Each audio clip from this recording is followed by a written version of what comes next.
Warning! The Stone Age Gamer podcast includes a lot of bad language. Cover your motherfucking ears.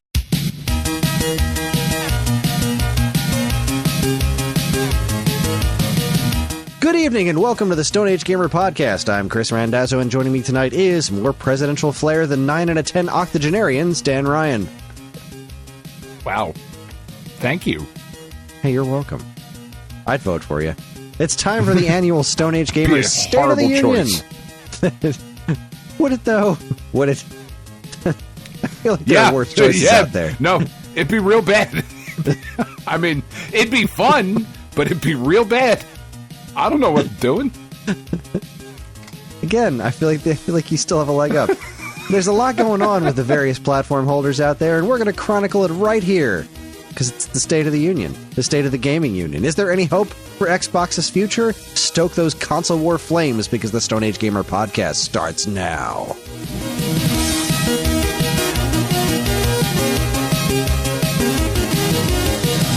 Hi everyone, this is episode 505. It's the week of March 15th, 2024. I said starts now so sinisterly because I was running out of breath. How you doing, Dan? Oh, I didn't mean to go starts now, but I was just starts now. There was no time for me to breathe before it to say it naturally. You'd think after 505 episodes I'd have the hang of this, but I don't. You would think so. You'd be wrong. If we're being honest, Kris, I am. And if you should miserable. be one thing, it should be honest. That's right. I'm miserable currently. Poor Kay. I have been plagued my entire life with canker sores. Do you know what canker sores are? Yeah, enough. Okay. Usually, I get them relatively frequently. I've gone through all the, let's try to find out all the reasons why, and food I shouldn't eat, and things I shouldn't do, and whatever, and none of it works. And usually, when I get them, they are on my gums. Right, usually down towards the base of the mouth area. The one I have currently is the mouth you have legitimately, yes. The canker sore that I have right now is currently under the tip of my tongue, and it fucking sucks. It is so painful, and has been for 3 days. And I'm just miserable, Kris. That's where I'm at. That sounds terrible. It really is. It's awful. Other than that, everything's great. But I was getting jealous of your mouth pain. So I decided to get, some of that for myself. Oh, well, that's still here. I was hoping that the spot that they had bone filed would be healed over by now, but it does not appear to be the case. It does seem that that area is the bone is doing its thing and the gums aren't healing over it. So this week I'll be calling the old dentist, taking an hour drive out there again to see if we can't figure out how to close the hole in my gums so that I don't have my jawbone fucking exposed. What the fuck, man? Shit's getting old. I hate it. It's getting old is getting old, man. Not a fucking fan. Could not agree more, sir. I could not agree more. Now, granted, it stopped hurting, but I still can't chew on the left side of my mouth just because it's completely ineffective, and doing anything over there only makes the hole worse. It's I hate it. Yeah, I'm not a fan. Yeah, no, it's awful.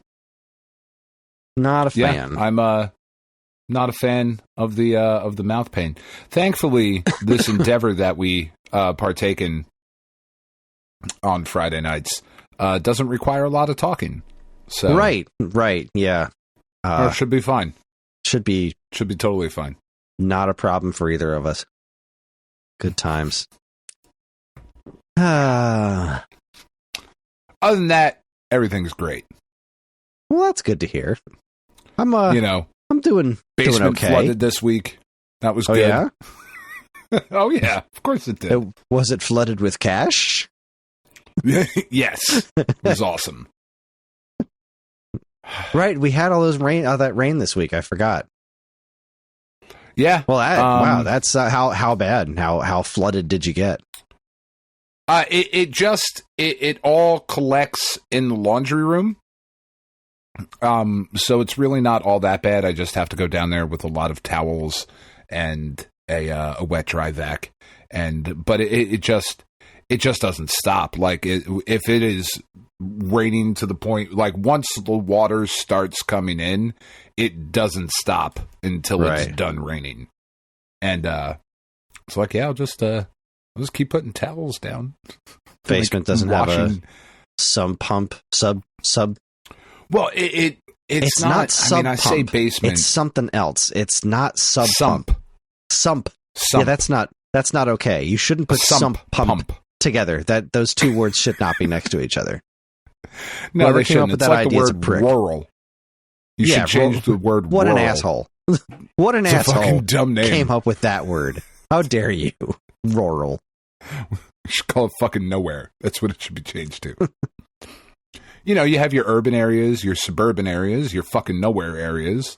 Like that works. You've got urban, suburban, non-bourbon. Come on. Non-urban. Naburban is even a better fucking word than rural. That's easier to say than rural. Especially if you try to say like in a rural area. You sound like fucking Kelsey Grammer in fucking X-Men. What? It's not her name. What did you just say at her? Anyway, I say basement. It's not really, but like I have a split level house, so it's like the downstairs. But like part of it is, you know, below the fucking ground, and it just sucks. It's not fun. It's been a long year this week, Chris. Tired. I hear you. Not for the flooding reasons, but tired. My mouth hurts. We did get 2 of the dogs adopted. Oh, well, that's great. So now we're down to 2 puppies and the mother. They've all decided, though, to really pick up for the 2 that we adopted out. They've been like, now we get to be even more rambunctious and loud. And I'm just tired, Chris. I'm tired. I take it the dogs aren't absorbent enough to take care of your basement problem? No, I did rub them all around in it, though. You fuckers try. Do something. Make yourselves useful. It's like dogs need to be more absorbent. Skit. They really do. They really, really do. I don't know what God and baby Jesus were thinking when they designed them. You know, Lord works in mysterious ways, Chris, but apparently one of those ways was not making dogs fucking scrub daddies. And that upsets me.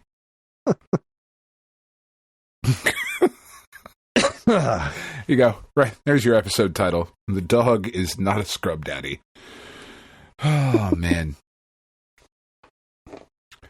Yeah. That's where I'm at, Chris. That's where I'm at. It's been a long week. We watched fucking, I was mentioning it before we started the show. We watched Poor Things earlier this week. And my God, that fucking movie. Oh God.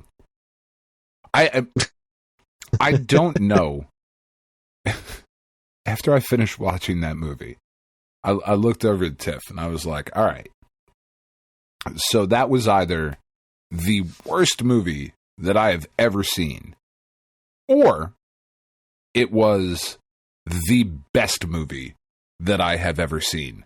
And I'm not entirely sure which of those two it is.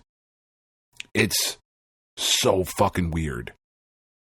But like, weird in an interesting and good way. Like, did you ever watch the movie Vanilla Sky? Tom Cruise movie? No, okay. I did not. Vanilla Sky is one of those movies that, while I kind of liked Vanilla Sky, I think Cameron Crowe directed it. Like, it was his follow-up to, what's the fucking Cameron Crowe movie? I don't know, with the kid on the bus and the musicians. I don't know. I have no idea. Really? fuck? I've heard the name Cameron Crowe before.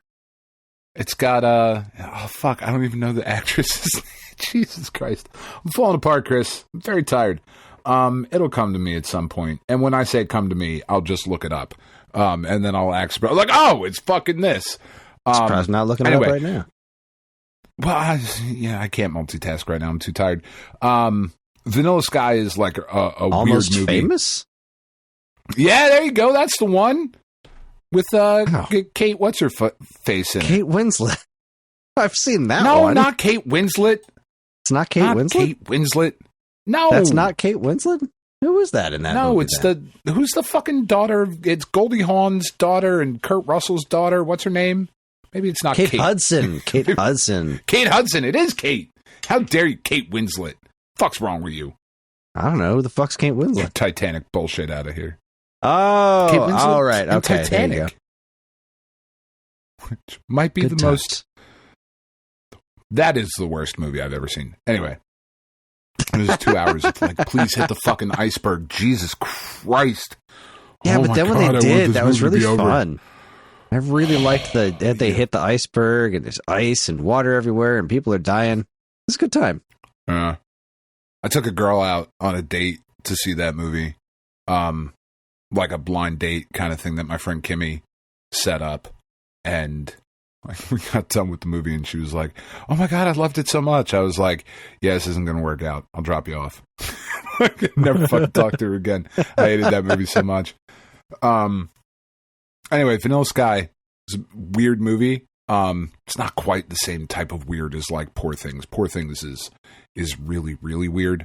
But Vanilla Sky is like a weird movie that doesn't really ever get to where it's going with its weirdness. Poor Things was about as good as any David Lynch movie. So like, you know David Lynch, right? Like Twin Peaks. I'm not personally. Racerhead. That's Mulholland Drive. You've seen these things? Yes. I have not, actually. I have not seen those things. I am aware of them, but I've never watched them. You are impossible to talk to sometimes.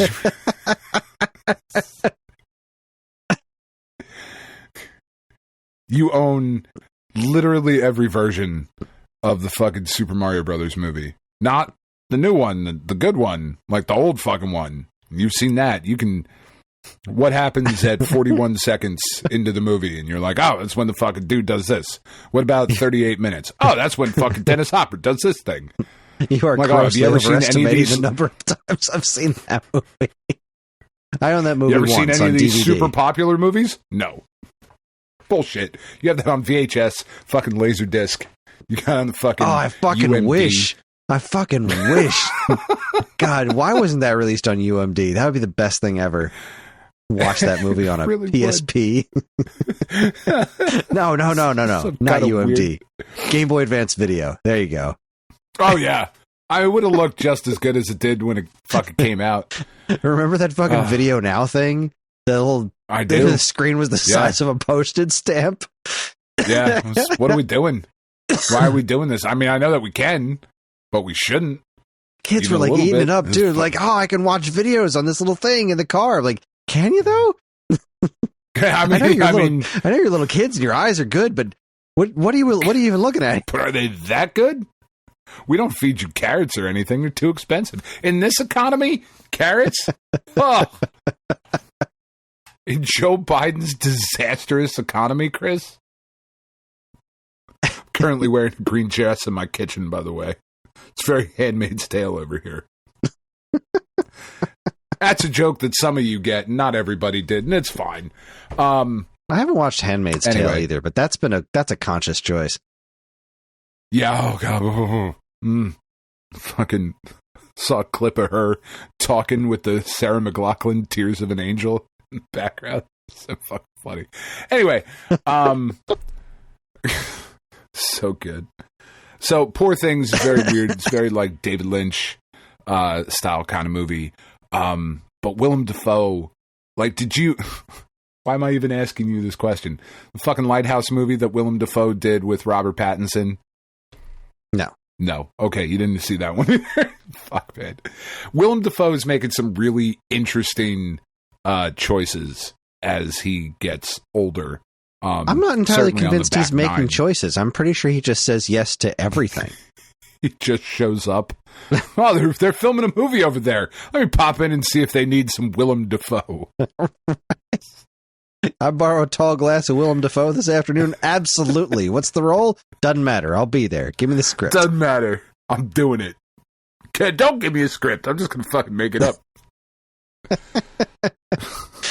I'm just going to go out there and be the Green Goblin for 15 minutes. You can edit around it. It'll be fine. Yeah, it'll be great. I'm fucking Willem Dafoe. Shows up just shouting, it's Willem time. What the fuck is happening? And like he's such a wonderful old man that nobody wants to say no. And I'm like, all right, fine. Fuck, Willem. Come on, man. Jesus. It's really weird that you're in this one scene of this romantic comedy, but okay, there's Willem. Anyway, it's just peering it's into a super the window. weird fucking movie. No lines. Just fucking creepy staring in the background. Wearing makeup from some other fucking set he was on. He's shooting 2 movies that day. You know, I'm something of a peeping Tom myself. So fucking good. Oh, man. Anyway, so Poor Things. Really weird movie.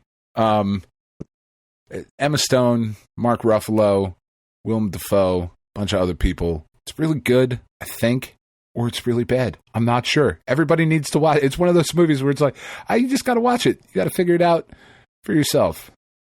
I don't think I do, though. I don't really think that I do. I want I you to feel like see there are better uses of my time. I'm just, no. I mean, how many times, be honest, Chris. How many times have you seen Manos, the Hands of Fate? Define scene. Like, I've probably actually sat and watched it once, and then every other time I've seen it, it's been on in the background while other things are happening. I suspect this movie is not something I'm going to throw on in the background while cooking dinner. No, certainly not. And like, you should not watch this around your children. Certainly not your mother, or perhaps even your sisters. That's right, Sean. I didn't listen to your story, but I'll still throw you under the bus. No, you really should see it once, man. It was an experience. Maybe someday it'll show up on the podcast. It's about me watching movies that I apparently should see. But yeah, I just cannot imagine a situation what letter where are I'm you going to guys have on? spare time. Then we just finished the Ewoks, so we're on F. F? That took you way too long. Just finished the Ewoks, so we're on... Oh, sorry, I'm gambling right now. I'll say... Oh, okay. Because it sounded like you were looking up the next letter. No, trying to keep track of the time, make sure I spin every 15 seconds. It sounded very much like that episode of Family Guy. Peter, what color are those red fire trucks? I want to say red? Good thing I just watched that documentary on fire trucks. We're watching FX2. Let me know when you... Oh, God. You're going to watch... See, that's the thing. You're going to watch FX2. Let me know when you get to pee and you need a guest host. I'll jump in. I'll watch this movie again. I think you and me have drastically different opinions on what a good use of our spare time is. Oh, no, 100% we do. It's really, like, I don't know if the listeners have figured this out yet, but video games and playing music are, like, literally the only two things we have in common, right? Everything else in our spare time just is wildly different. We're like peanut butter and jelly. We are. That's why we go so well together. Fucking always texting me pictures of the weird shit you...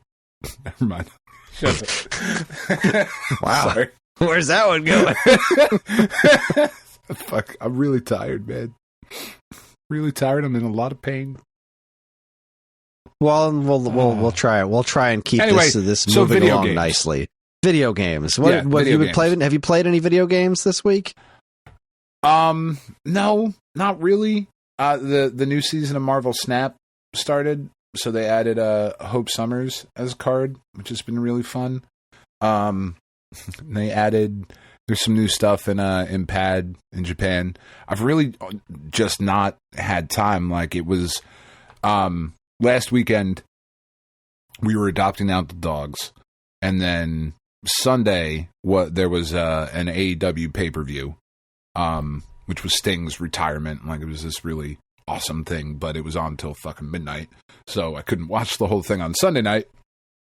So I watched a little bit, then finished the rest of that on Monday, and then we watched this Poor Things movie, and then we watched the State of the Union. Obviously, like, there just really hasn't been a ton of, like, extra time. I downloaded the new version of Madden, which is last year's Madden that they put on the PlayStation Plus or the EA. I don't know, whatever. Those ads when you're scrolling through, like, social media and it's like, let's find all your hidden subscriptions. Like, I need to fucking find all my hidden subscriptions because I don't know when I paid for all this shit. It's just like, oh, I can fucking download that. Sweet. But man, like, I played through like a season or two and I was like, all right, I'm fucking, I don't want to do this anymore. This kind of sucks. Madden is not a very good football game, is what I've come to figure out. And did you hear? So they're doing the NCAA game. EA is putting that out for the first time in like 10 years. Right. I did hear about that. College football game coming out. And they offered, because with this thing called, I don't know how much you've been keeping up on this. Probably not much, would be my guess. But college athletes get paid for their likeness now. I did hear about that, yeah. The case, right? You could. Okay, so the NIL, kids are making, I mean, if you're like Caleb Williams, right? Caleb Williams is predicted to be the number 1 draft pick in 6 weeks, something like that, whenever the NFL draft is. He's a quarterback, USC. Over the last 2 years, he has made upwards of $10 million. That's a lot of dollars. As a college athlete, money. Holy shit. A college kid should never have access to $10 million. No, like, it's just there's a lot of they should be getting paid for what they do because they're making billions of dollars for their schools. But at the same time, like, it's I don't know, there's this really weird kind of just a moral thing around it of, like, should we be giving kids, legitimate kids, like 18, 19 years old, access to this kind of money? And the answer is obviously no. We should not be doing that. I don't know that I should be given $10 million to, like, I can't fucking, I'd buy a lot of swords.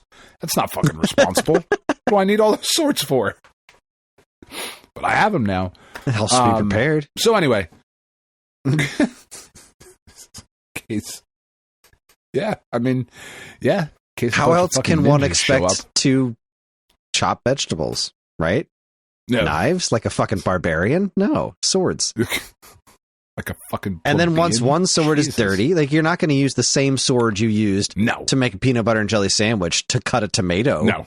Like, and you're not going to wash it straight away. You need a set of swords in every room of the house. No, I'm going to throw them out. I have so many.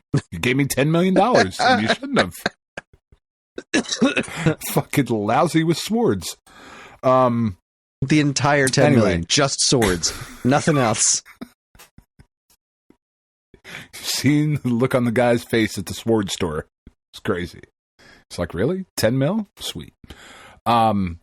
So EA has to they have to pay the kids to be in the college football game for the first time ever. But what EA decided to do, and I think this is probably the right way to handle it, it just comes out to be a hilarious number. They split an amount of money evenly between every player that is in the NCAA game. And so far, like, only, I think, one player has turned them down. But they were like, all right, for your likeness in this game, we are going to offer you $600.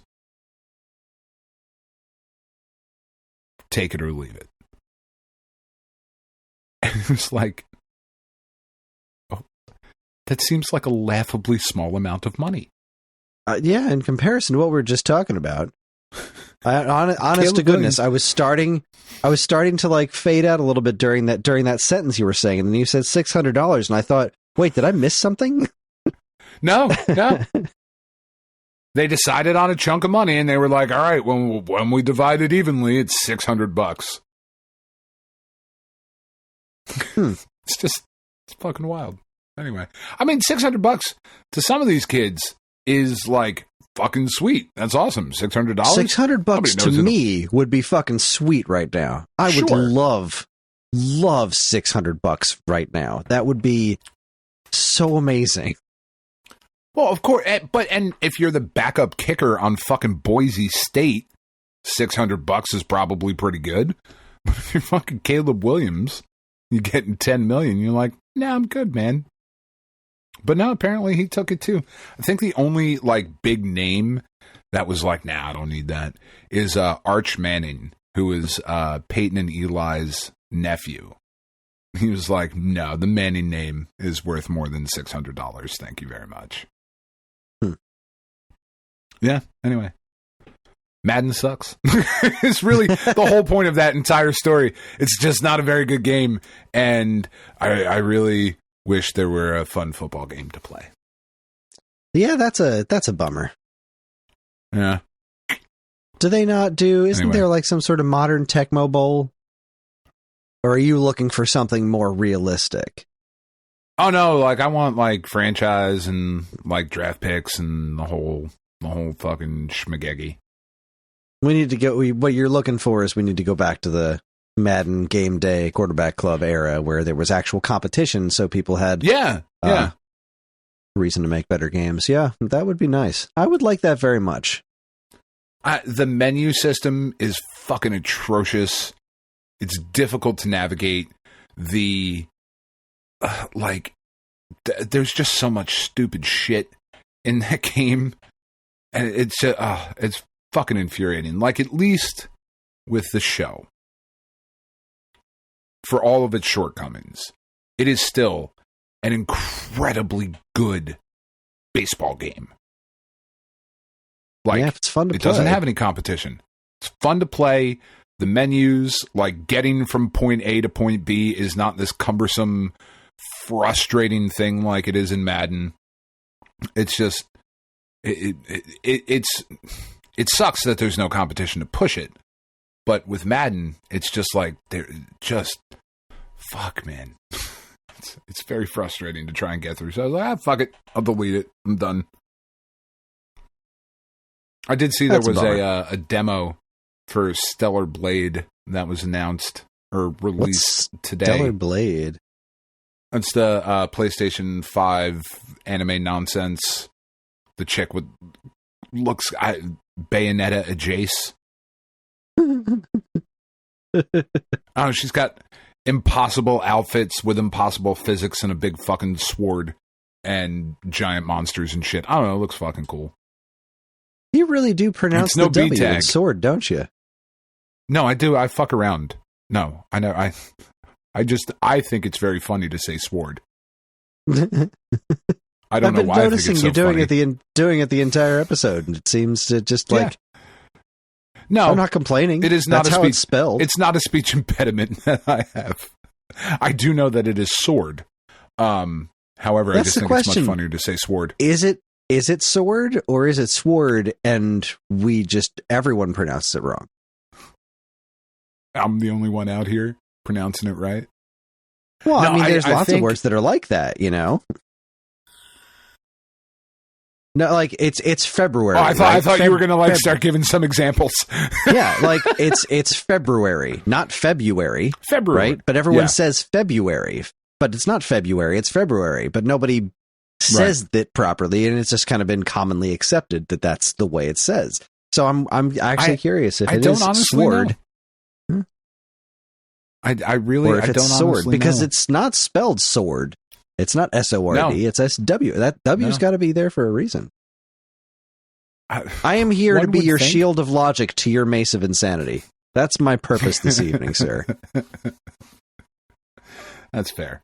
No, I really like when Pokemon Sword and Shield came out. That was like it really drove my kids nuts when I would ask them if they wanted Sword or Shield, and that just made me really happy. As if you're not making your kids nuts, then what are you doing? That's really what it comes down to, Chris. Yeah, that's where I'm at. What about you?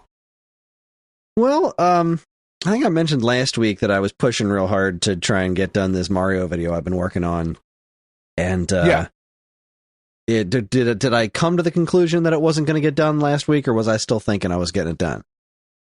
No, I think last week you said you were trying to hit for Mario Day, or maybe that was just in the. No, that's in the Discord chat, maybe. Either way, that was my plan. That became my plan after it became apparent there was absolutely no way I was getting this thing done by then. But it's like, all right, Mario Day's coming. Let's do that. So that's been my focus this week. Like, I've been laser focused this week on trying to get this video done for Mario Day. And I've just been working on it. Like, I wake up in the morning, I close out a bunch of tickets for work. Yeah. And I just been working on editing nonstop. And I finally finished, like, just before I put John to bed tonight. I finally put the last pieces of the video together. So now I'm like just going through and tacking on footage credit and image credits, basically just crediting my sources, because I'm it's important to do that kind of thing, not to steal from people outright. I'm really happy with the way it turned out, but holy crap, am I relieved that it is like together. Because this was, I think I said it last week, and I maintain this was without a doubt the most challenging writing I've ever done, was piecing this script together. And then the editing was pretty challenging too. Like, at the end of this video, I do a bit where I'm talking about how the two series the Mario series had evolved differently in Japan versus the US, and I wanted to illustrate that, because it was like, it worked out that we basically each got 4 Mario platformers, right? We each got 4 of them over this similar period of time, right? And Japan got Super Mario Brothers, Super Mario Brothers Special, Super Mario Brothers 2, and then Super Mario 3. Whereas we got Super Mario 2, Super Mario Land, and Super Mario 3, right? Our different Mario 2, obviously.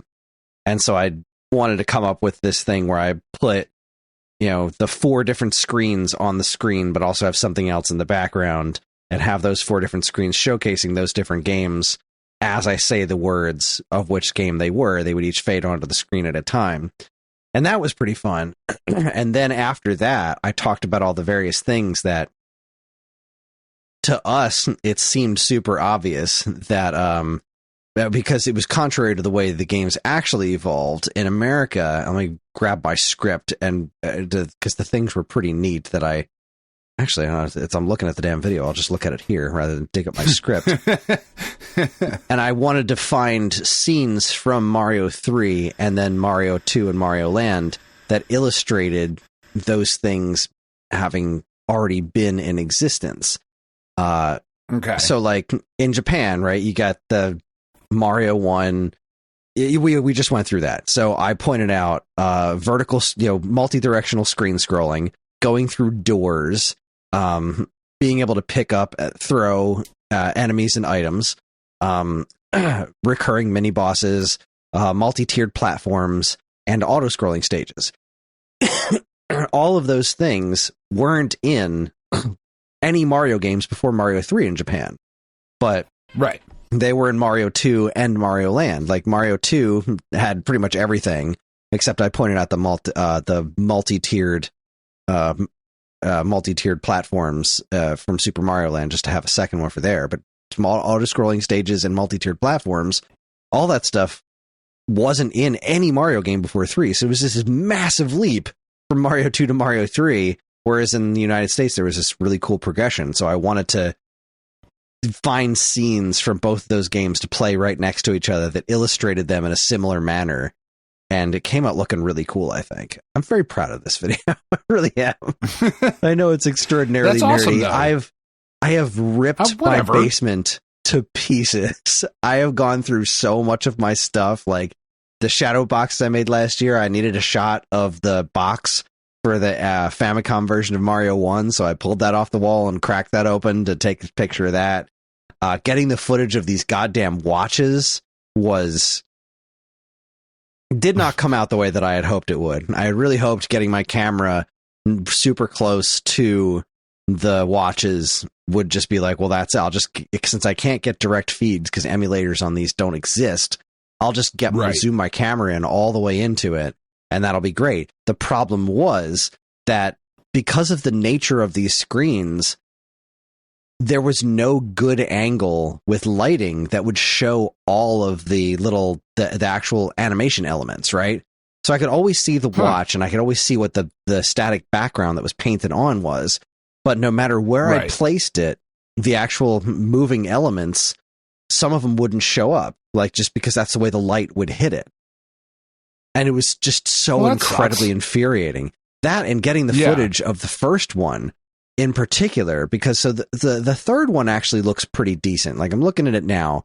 The footage I got's pretty okay. It's not spectacular, but there's only one spot that you can't really see it all that well. So what I did was I strapped the watches. I didn't strap them down. I laid the watches down on my bar top, and then I put weights on the wristband, and then I zoomed in I zoomed my camera all the way in because I didn't want anyone to be able to see my thumbs doing the controls. So what I did was I took these 2 screwdrivers and I used those to press the buttons so that you wouldn't see my thumbs poking over the edge of the screen while playing the game. For Mario 3, this wasn't actually that bad, but Mario 1 is such a poorly designed piece of garbage. The Mario 1 Nelsonic watch has this. First off, the screen in the background, I don't know if it's just because it's older or just because of the way it was made, but the actual background of it is really, it's got a texture to it that you can't see when you're just looking at it because it's tiny. It's the face of a wristwatch. But when you blow it up, you see all of this texturing on the background that makes it actually kind of hard to see what's going on the screen. I'm not thrilled with the way it came out, but I'm not horribly offended by it either. Because I did a different shot where you can see me. It'll do. You can see me playing it with my thumbs. Nelsonic Game Watch. Yeah, like it's as good as footage I'm going to get until I can figure out how to possibly. If somebody can figure out how to emulate these things and get direct feed footage, that would be amazing. But as far as I can tell on the internet, you could have hardwired a to the board, run that into the retro tink, upscaled it, obviously HD TV. That's the way to go. If you really, I mean, if you honestly cared about if I could have reversed the polarity of the neutron flow, I understand, but I just didn't. But I didn't even try. You didn't even try.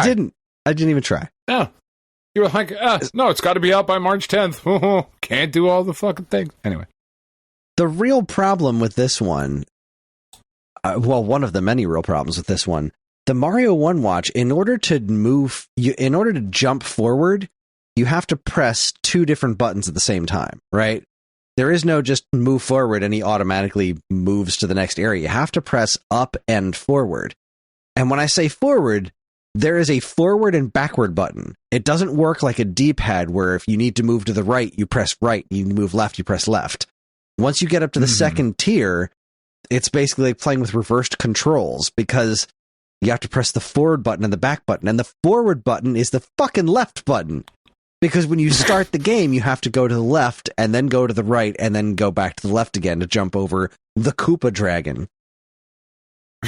which is really not a great design. It is trying to press these two buttons with adult thumbs is absurd. But I did learn something else about these Nelsonic watches, which I think is really interesting. So like the first one, right, it's based on Super Mario 1, and there wasn't a lot of establishment in Super Mario Brothers 1, right? It was just still kind of the Wild West with like the art styles and things like that. They hadn't really settled on these are the established rules of the Mario universe quite yet. Yeah, they were figuring it out. I understood this one being weird. I found a reproduction of the instruction manual online that tells the story of the game is that Mario's sweetheart, the princess, was kidnapped by a witch. You never see this witch, and the witch is never mentioned again. The witch doesn't have a name. The witch isn't even in the game. But according to the story, the princess was kidnapped by the witch, and the witch's like main henchman or main guard or whatever is the fire-breathing Koopa dragon. Naturally, right? Naturally. I mean, we've played that story 100 times in Mario games. So I thought that was fun and interesting. And when I went to go find the instruction manual for the Mario 3 Game Watch, I couldn't find it anywhere on the internet. Everywhere I searched, I could find the Mario 1, but I could not find any sort of scans of the Mario 3 one. So I wound up going to eBay to see if anybody had like a picture of it in their eBay listings.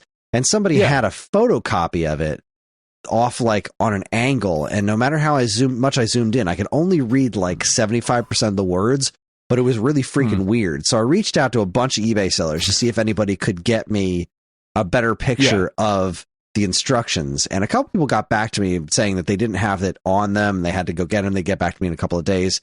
But the one person that did get back to me was the person who had the eBay listing with the photocopy.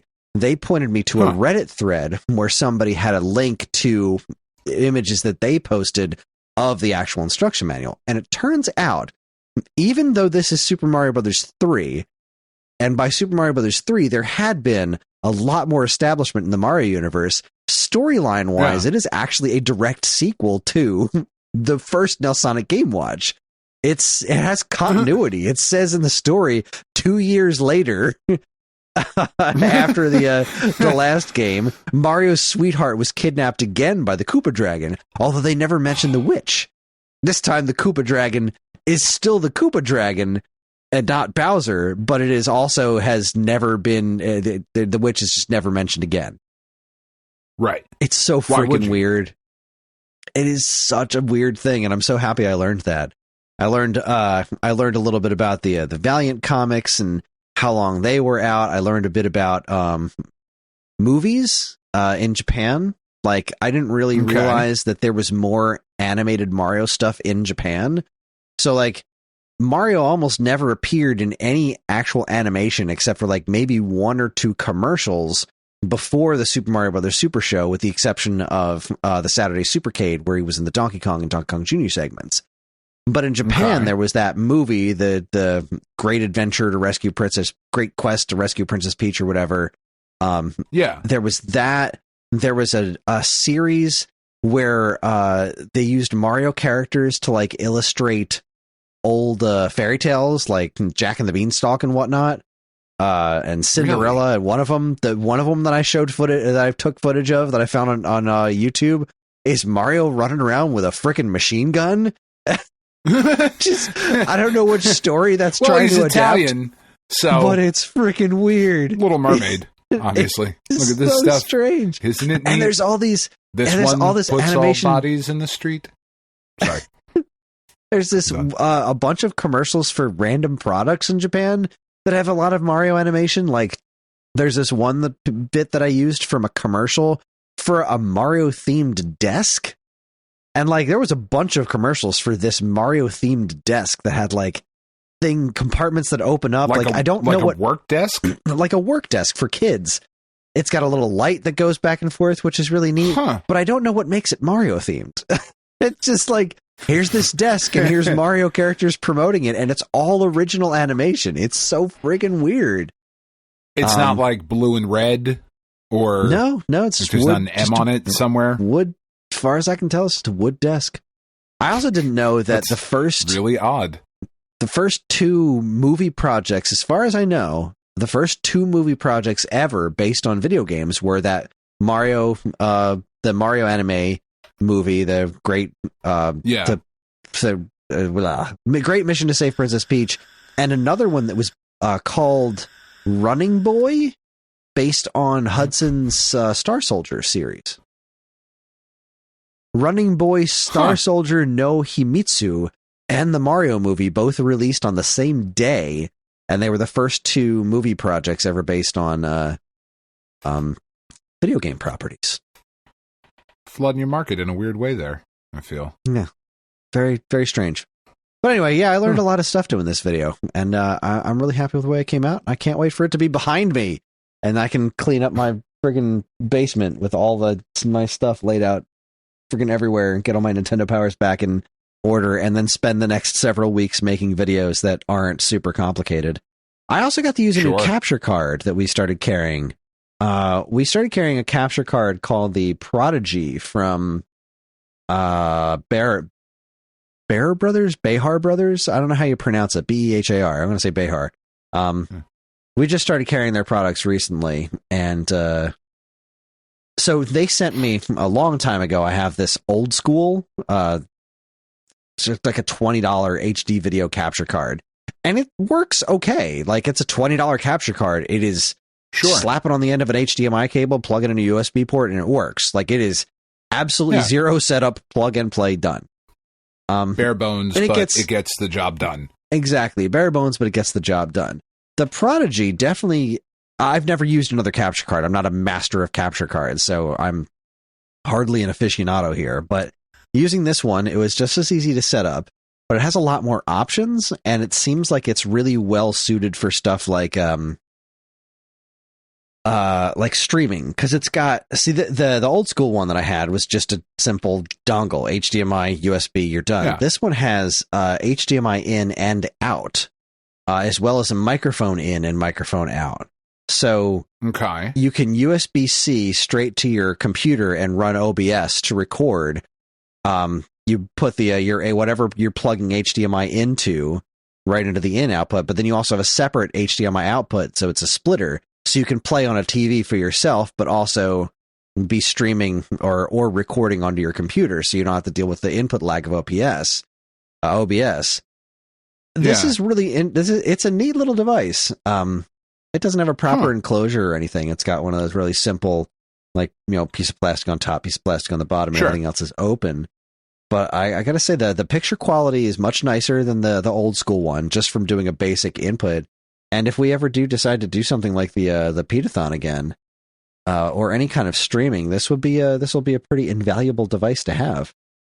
I'm pretty happy with it. Yeah, it's pretty neat to be able to check to be able to do that. So if you're looking for a capture card, we sell the Prodigy at TonyHGamer.com. This would be a decent one to get, at least from my ridiculously uneducated. It won't do the fucking Game Watch cards, though. So no, it will not. Temper your expectations, kids. This is $55 as opposed to $20 as far as price, but it does do a lot more. I did reach out actually to Jeremy Parrish, and he hasn't gotten back to me, which who knows if he will. But I have an email. I have an email chain with him from the old the Atari book stuff that we did, and when he needed something from you, he was all fucking. He helped me out with the first Mario video. I was watching one of his videos, and there was he got a bunch of information about Mario 1, but I couldn't find where he got that information from. So I asked him if he could tell me, and he pointed me in the right direction to where he got all that info from. It was an invaluable source for the first video.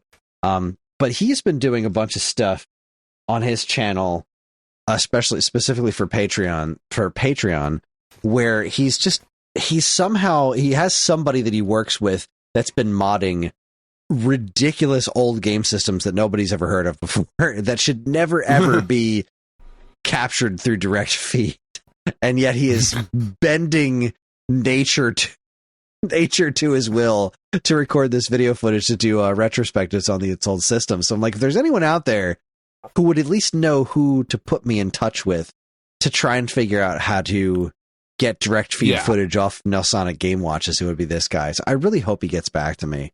I hope he reads my email. I'm sure he's a super busy guy. I'm sure he's got plenty to do that's more important than getting back to me. But still, this seems like a project that would be right up his alley.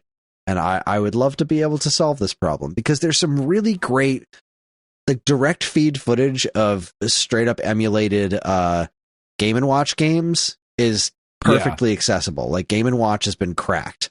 But these Nelsonic watches have absolutely not been, as far as I can tell. And I really want that to happen. Well, I want it to happen for you.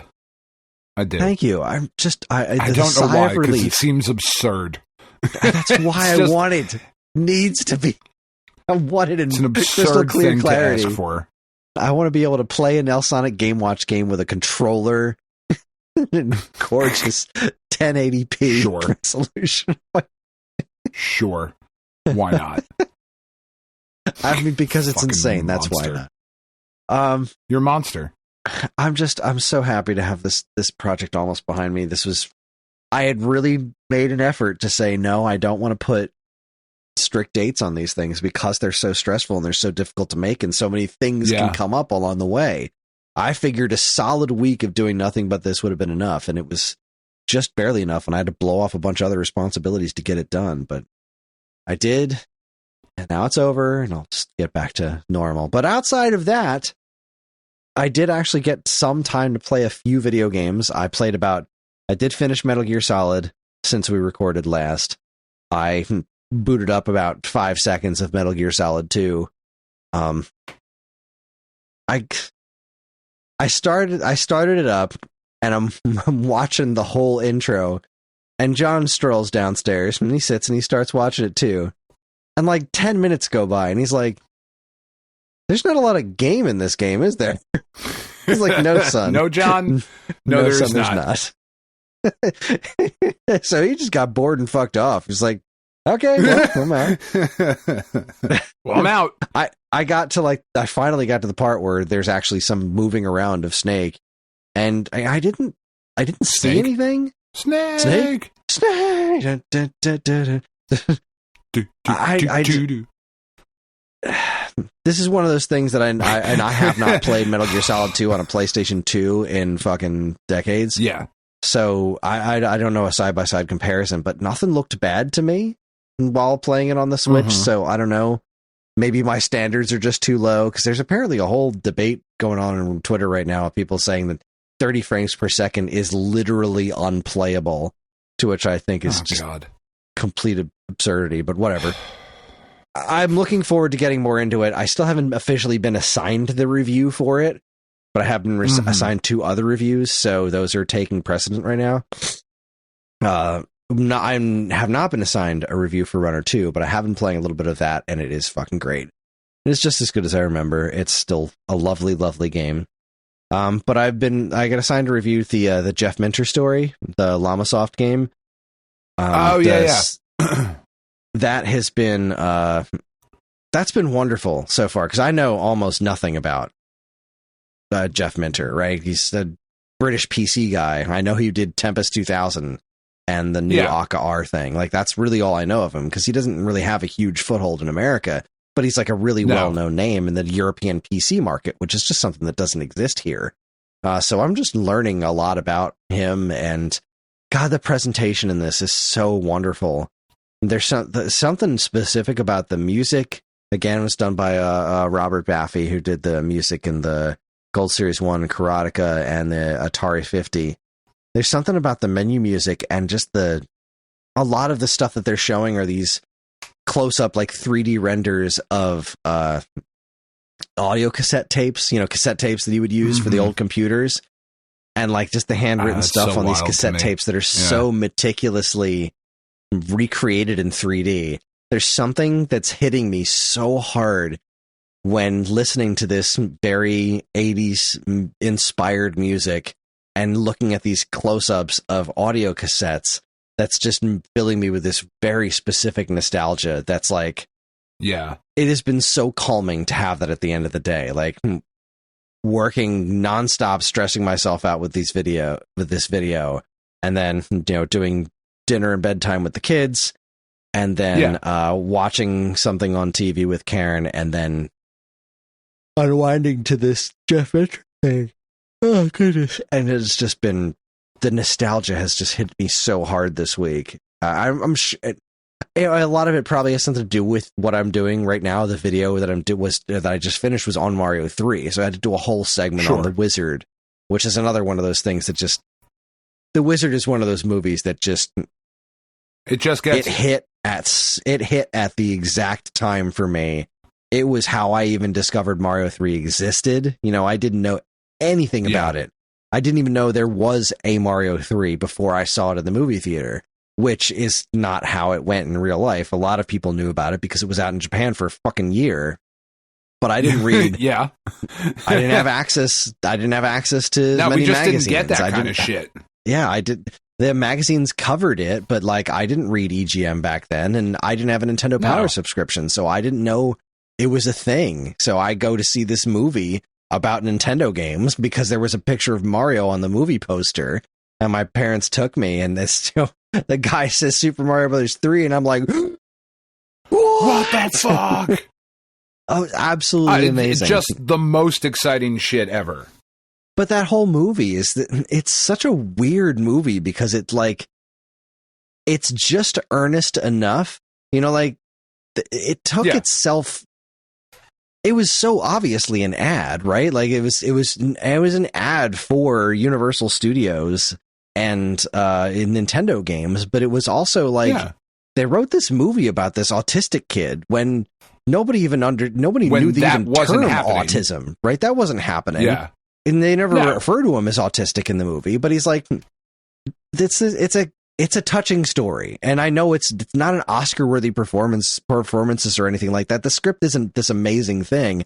And it takes place in this very strange alternate reality where like it was clearly written by people who understood the arcade scene in the 70s, but tried to apply like NES to that. So like they go to a truck stop and there's like businessmen playing a Play Choice 10 cabinet. Like that doesn't exist. Like, no, it just seeing doesn't. Kids and businessmen and everyone playing in the arcade next to each other, that existed in the 70s and the early 80s, but that stopped existing. Like by this point, video games were being marketed very squarely towards young boys, not grown-ups or anything else. So this weird world that they put these NES games into where like people are impressed by your high score in Double Dragon, like that was never a thing. It was never a thing. No. There were no kids that were like 50,000 in Double Dragon. It didn't matter how your score was. It mattered how far you got.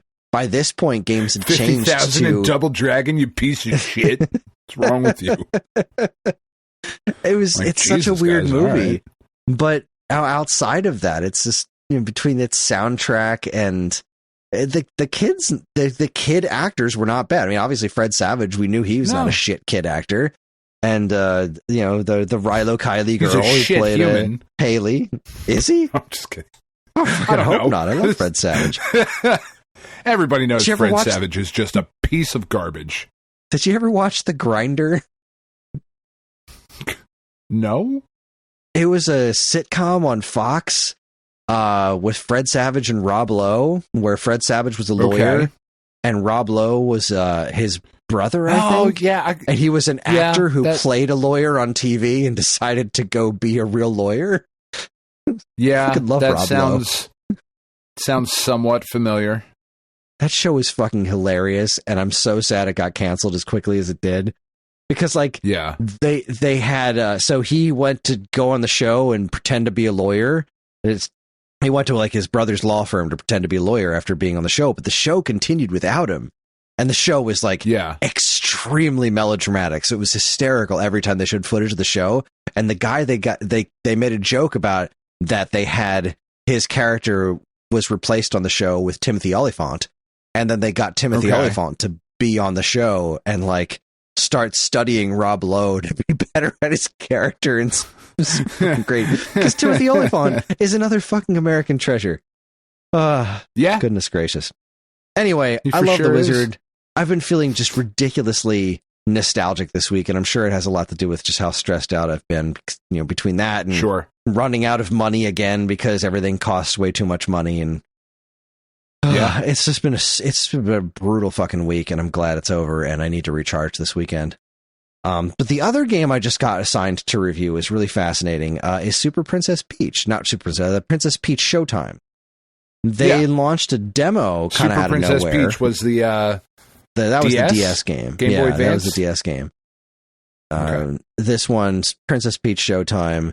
They just announced a demo. They released a demo for it. So naturally, I downloaded it straight away. I gave it a quick shot, and exactly as I had heard online, it is just unbelievably easy. It is so simple to play. But I was really curious what Ellie would make of it. Offensively so? Or...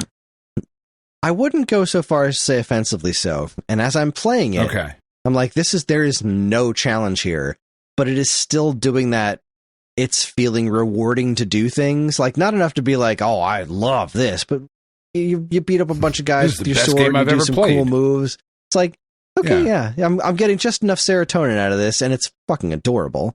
So to keep going and make it through the demo. Well, I didn't make it all the way through the demo. I stopped after the first level because it was late and I wanted to go to bed. But I really wanted Ellie to try out the game, because that's been the whole thing since they first showed it off. Like, oh, this is a game for Ellie. And I say that, but there has never actually been a game for Ellie, because Ellie is terrible at video games. And I don't mean to say that as some kind of a joke. She does not have the concept of video games built into her. There is a huge disconnect. Now, playing stuff like Nintendo Switch Sports, simple motion control, stuff like that, she can get that. Playing Clubhouse games, playing Big Brain Academy, like games that don't involve moving a character around and then pressing buttons to make them do actions are good for Ellie. Okay. I thought when I got the Kirby game, Kirby Star Allies, that would be a great game to play with Ellie, or the Super Mario games to play with Ellie, but she can't. She can't keep up with us at all, because anything that involves moving a character and pressing buttons, there's a disconnect there. It's not her thing. She can't wrap her head around it. But she loves the characters, Princess Peach. And she saw that trailer for it and was like, oh my God, I got to try this. So as I'm playing this and I'm like, man, they really did make this game easy. Wait a second. Hold on a second. This might actually be a game for her. So I sat her down with the demo, and she was thrilled.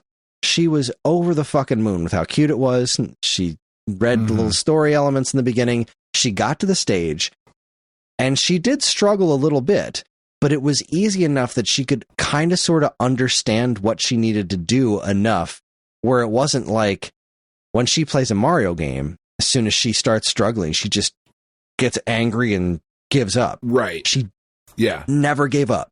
She made it through the whole demo, even though she lost a bunch of times on the second stage. The first stage, you get to be sword fighter Peach. And in the second stage, you get to be, I don't know the fucking French word they used, cake baker Peach. There's a French word that they use, and I can't remember what it is. Patissiere. Patissiere, that's it.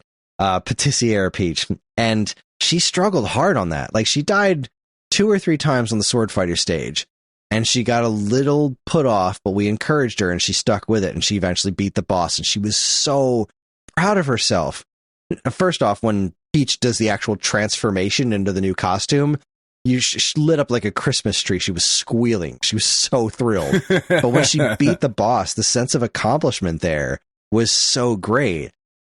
But so that stage, you're moving her around and sword fighting. You mash a button. It's like a really simple beat 'em up, basically. And there's like a parry move that runs basically automatically. You press either the attack or the jump button. She'll automatically do this cool parry move. But that was the thing that kept tripping her up, was that she would run at a bad guy and then start mashing the jump button when she meant attack, because she cannot even wrap her head around which button's which. 2-button controls. Like, Atari is fine. Like, she would do asteroids. She can do that just fine.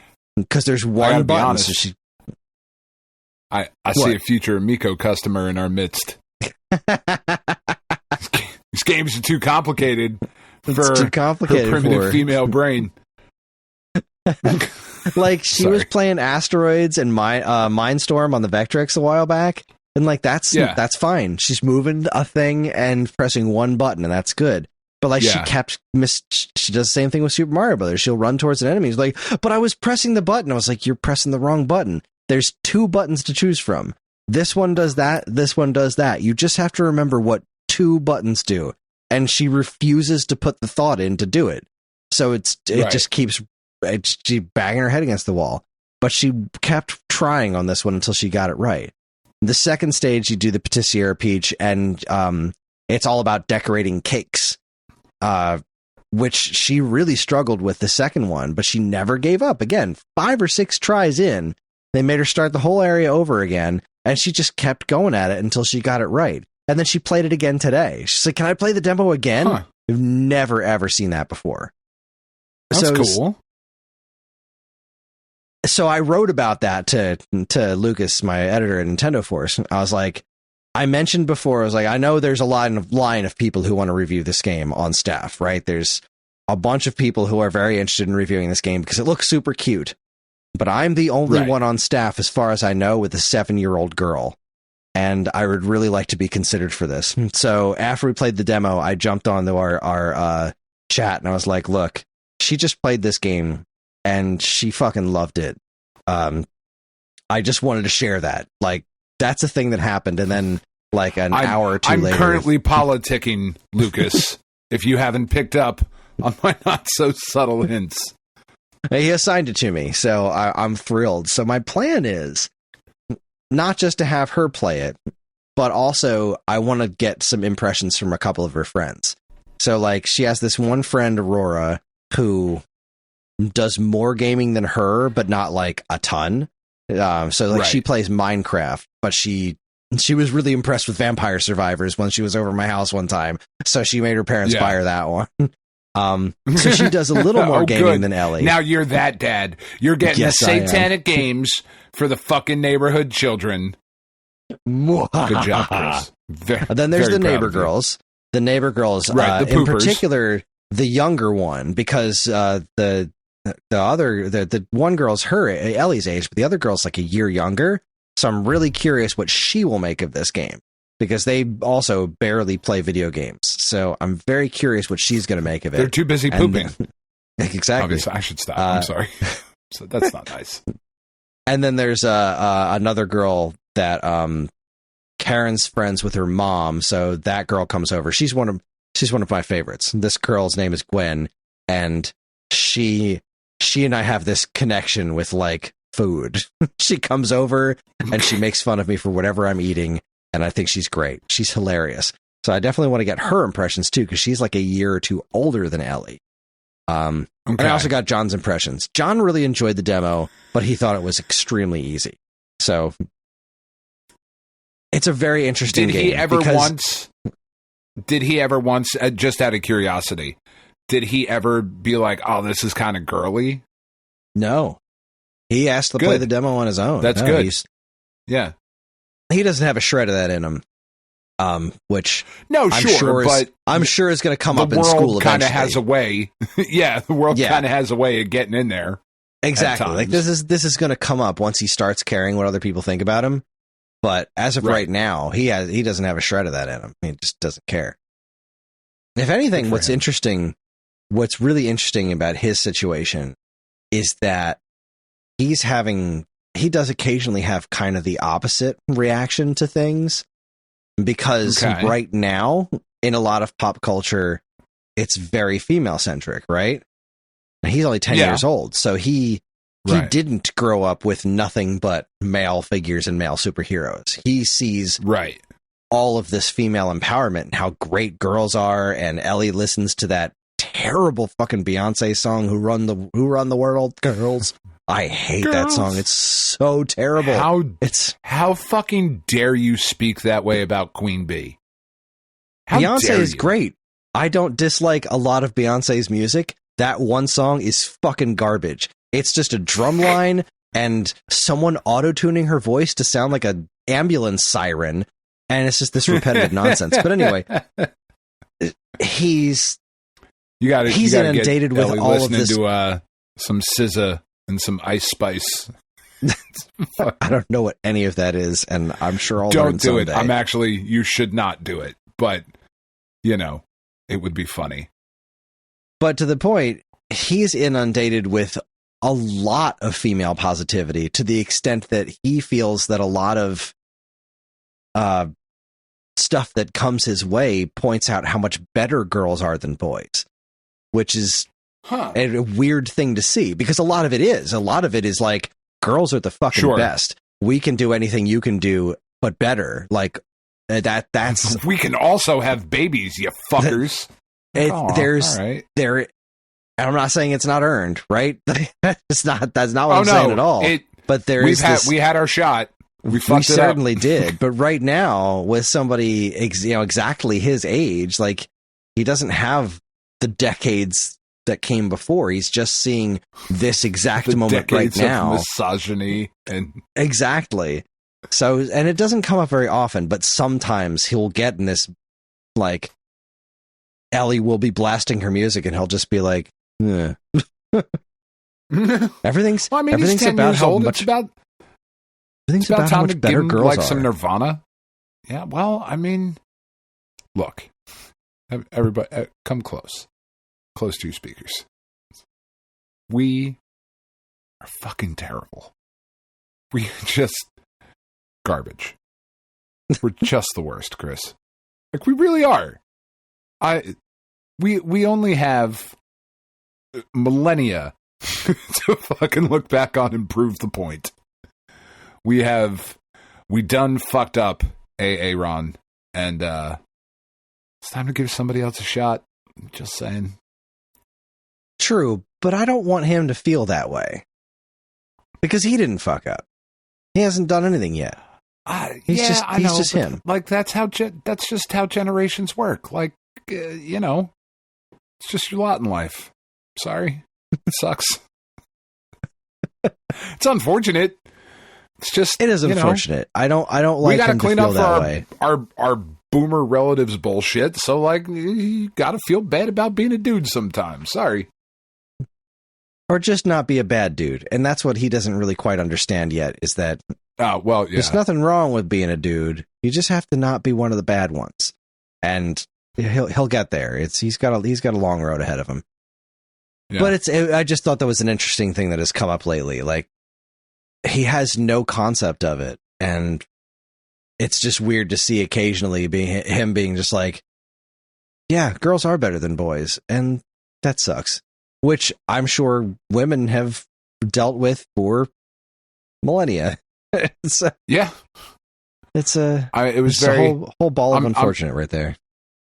I'm sure you're going to get to it in week old news, but as MLB The Show announced this week that they were adding girls to the road to the show. I didn't find that story, but yes, I remember you talking about that, and let's transition to that, because I'm basically done. All right, so let's do this. Yeah. We're going to move on. It is now time for week old news. Dan, kick us off. Talk to me about the internet's reaction to women existing. No, it was level-headed, nuanced, I think would be the best take for it. As the internet is wont to be, yes. As the internet is wont to do. There were so many people just responding like, this is such fucking bullshit. You put a fucking girl in the game and they're not going to be like... There's a bunch of people legitimately posting things about how, because there are going to be women in the game, you won't be able to make them as tall as you make the men. Because, they're girls, and literally every man on the planet is taller than every other woman. There is no woman that is taller than a man, apparently. And in baseball, that matters. Because Jose Altuve is, one, a fucking cunt. But two, he plays for the Astros. I really hate him. fucking piece of shit. I hate that guy. Fuck Jose Altuve. There, I said it. I'm tired of holding my feelings inside. He's like 5'4", right? So his strike zone is naturally, because of his diminutive wee size, is naturally quite a bit smaller than 6'7" Aaron Judge. He's got a much larger strike zone. He's a much larger human. It's a really interesting subreddit. If you're curious as to what that kind of thing looks like sometimes, same species. Interesting. Don't do it around your kids or your family or anybody who wants to judge you. But there's some interesting shit on there. Anyway, so there were so many dudes complaining of like, oh, these guys, you could make a bunch of fucking girls with the tiny strike zones, and they're gonna be in here hitting 450-foot bombs. This game's so fucking bullshit and unrealistic. It's like, look, you fucking piece of shit sitting at your fucking house playing this game all day with your Diamond Dynasty created ball player named like Big Dongus or whatever, and you made him some fat short fuck who just like, fucking stop it. We're really like, girls like baseball. I don't know if you've ever been to a baseball game. Like, it really, cause I don't, like, I joke about it every now and again, but I really don't like the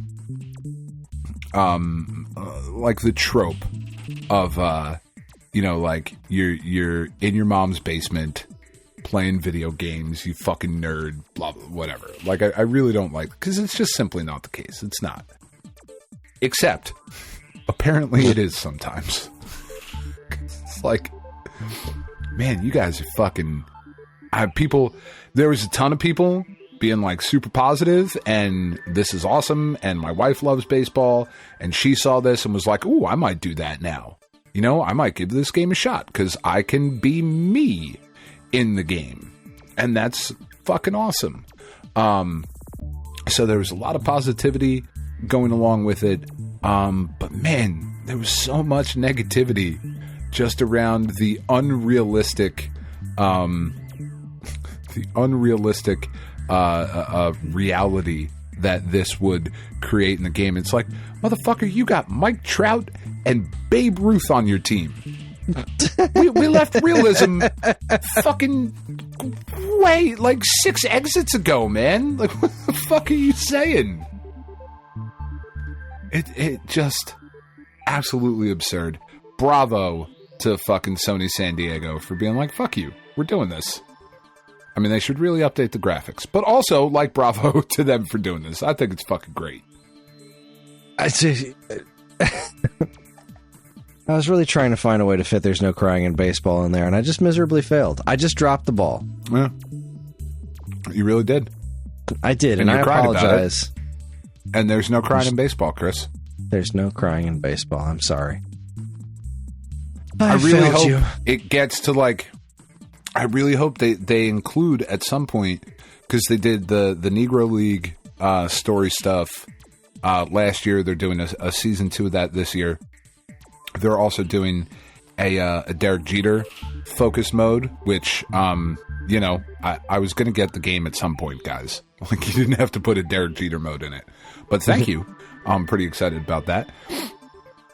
But I also hope it leads to some sort of acknowledgement of the women's professional baseball league. Like, what the movie A League of Their Own is based off of is not bullshit. Like, that's not a made-up story. And I really kind of like the idea, much in the way that they're doing, like, the making of Karateka and that sort of stuff. I like the idea of the show being a showcase for the history of professional baseball in the United States, because it is so much more than just Major League Baseball. You know what I mean? And I think having that as an interactive... Like, I think the idea of video games as an interactive historical teaching tool is really, really cool and really, really interesting. And I really hope they run with it, and I hope they do it well. I agree. I think that's pretty neat, especially when you get to sports games that have when the sports have such a rich history, using video games as a way to teach that to the people who are fans, like that's a really neat way of doing things. I do hope that catches on too. There's just really so much that, like, as sports have gone, the country eventually follows. You know what I mean? Like, I know it's kind of a thing, like, we just finished February and it's Black History Month, and every school around the country teaches about, like, the same fucking 4 or 5 people, Black History Month, and all the kids in the white suburban neighborhoods learn about George Washington Carver and peanut butter and fucking, which it's not even the actual story. There's way more to it than that. And fucking Rosa Parks and, like, the same people over and over and over again. Whereas here, you know, the story of Jackie Robinson is a fucking incredible story. And having that content taught through the medium of a video game is, I think, super, super fucking cool. And, you know, I'm really excited to see, like, where that idea goes. Because you're right, you could do it with all of the different sports, you know, as things were integrated, as different, you know, players and teams and athletes from other countries, and, you know, teaching about, like, there's a way to teach about the Cold War conflict with the United States-Russia Olympic game. You know, do you believe in miracles? Yes. Like that fucking, there's ways to get at all of these, you know, socially relevant, important things through this medium. And that, I think, is really fucking neat. I agree. Popper's looking at me like I owe him something. You okay there, Poppers? You just made, there was some noise over there. Something fell down. What fell down? Let's see. Oh, I see what happened. I had something on the edge of the couch that he's currently sleeping on, and he must have shifted and knocked something down. Now he's kind of terrified. Now he's looking at you like, yo, motherfucker, this shit's haunted. Something in here with us. That's exactly the face. He's back. he's back laying down now, but like not happy about it. Yeah. Well, I mean, I can't see him. I'm gonna lay down, but I'm on guard. He's on the other couch, so like his head was just poked up over the couch, staring at me like, "Daddy, something is wrong. Something is moved. Something is very, very wrong. It wasn't supposed to move. There's nobody else here but us two." There's some unauthorized movement. I'm not okay with it. Oh, boy. All right, the next story, I don't really want to spend too much time on. A WB Discovery might soon delist over a dozen Adult Swim published games. That is your weekly dose of the video game industry is shit.